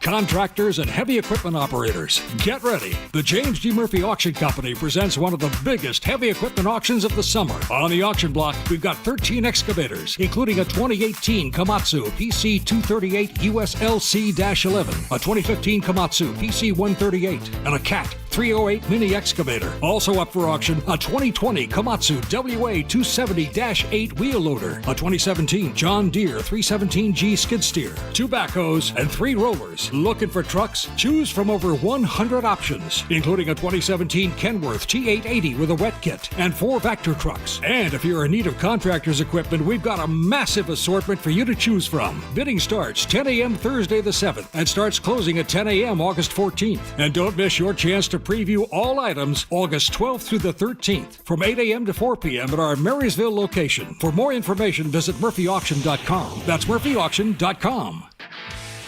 This is the story of the one. As a lineman, he does whatever it takes to keep the power on in his community. And he wants a partner like Grainger who does the same. Grainger offers the professional-grade products he needs, from voltage detectors to harnesses to hard hats, plus fast, dependable delivery, so he can rise to every challenge. Call 1-800-GRAINGER, click Grainger.com, or just stop by. Grainger, for the ones who get it done. There's nothing like when you get that part from eBay and it just fits. Yeah, the first time. So you can do less of this and get right back to more of this. At eBay, you'll find all the parts you need, guaranteed to fit, at prices you'll love. Sounds good, doesn't it? eBay, things people love. Eligible items only. Exclusions apply.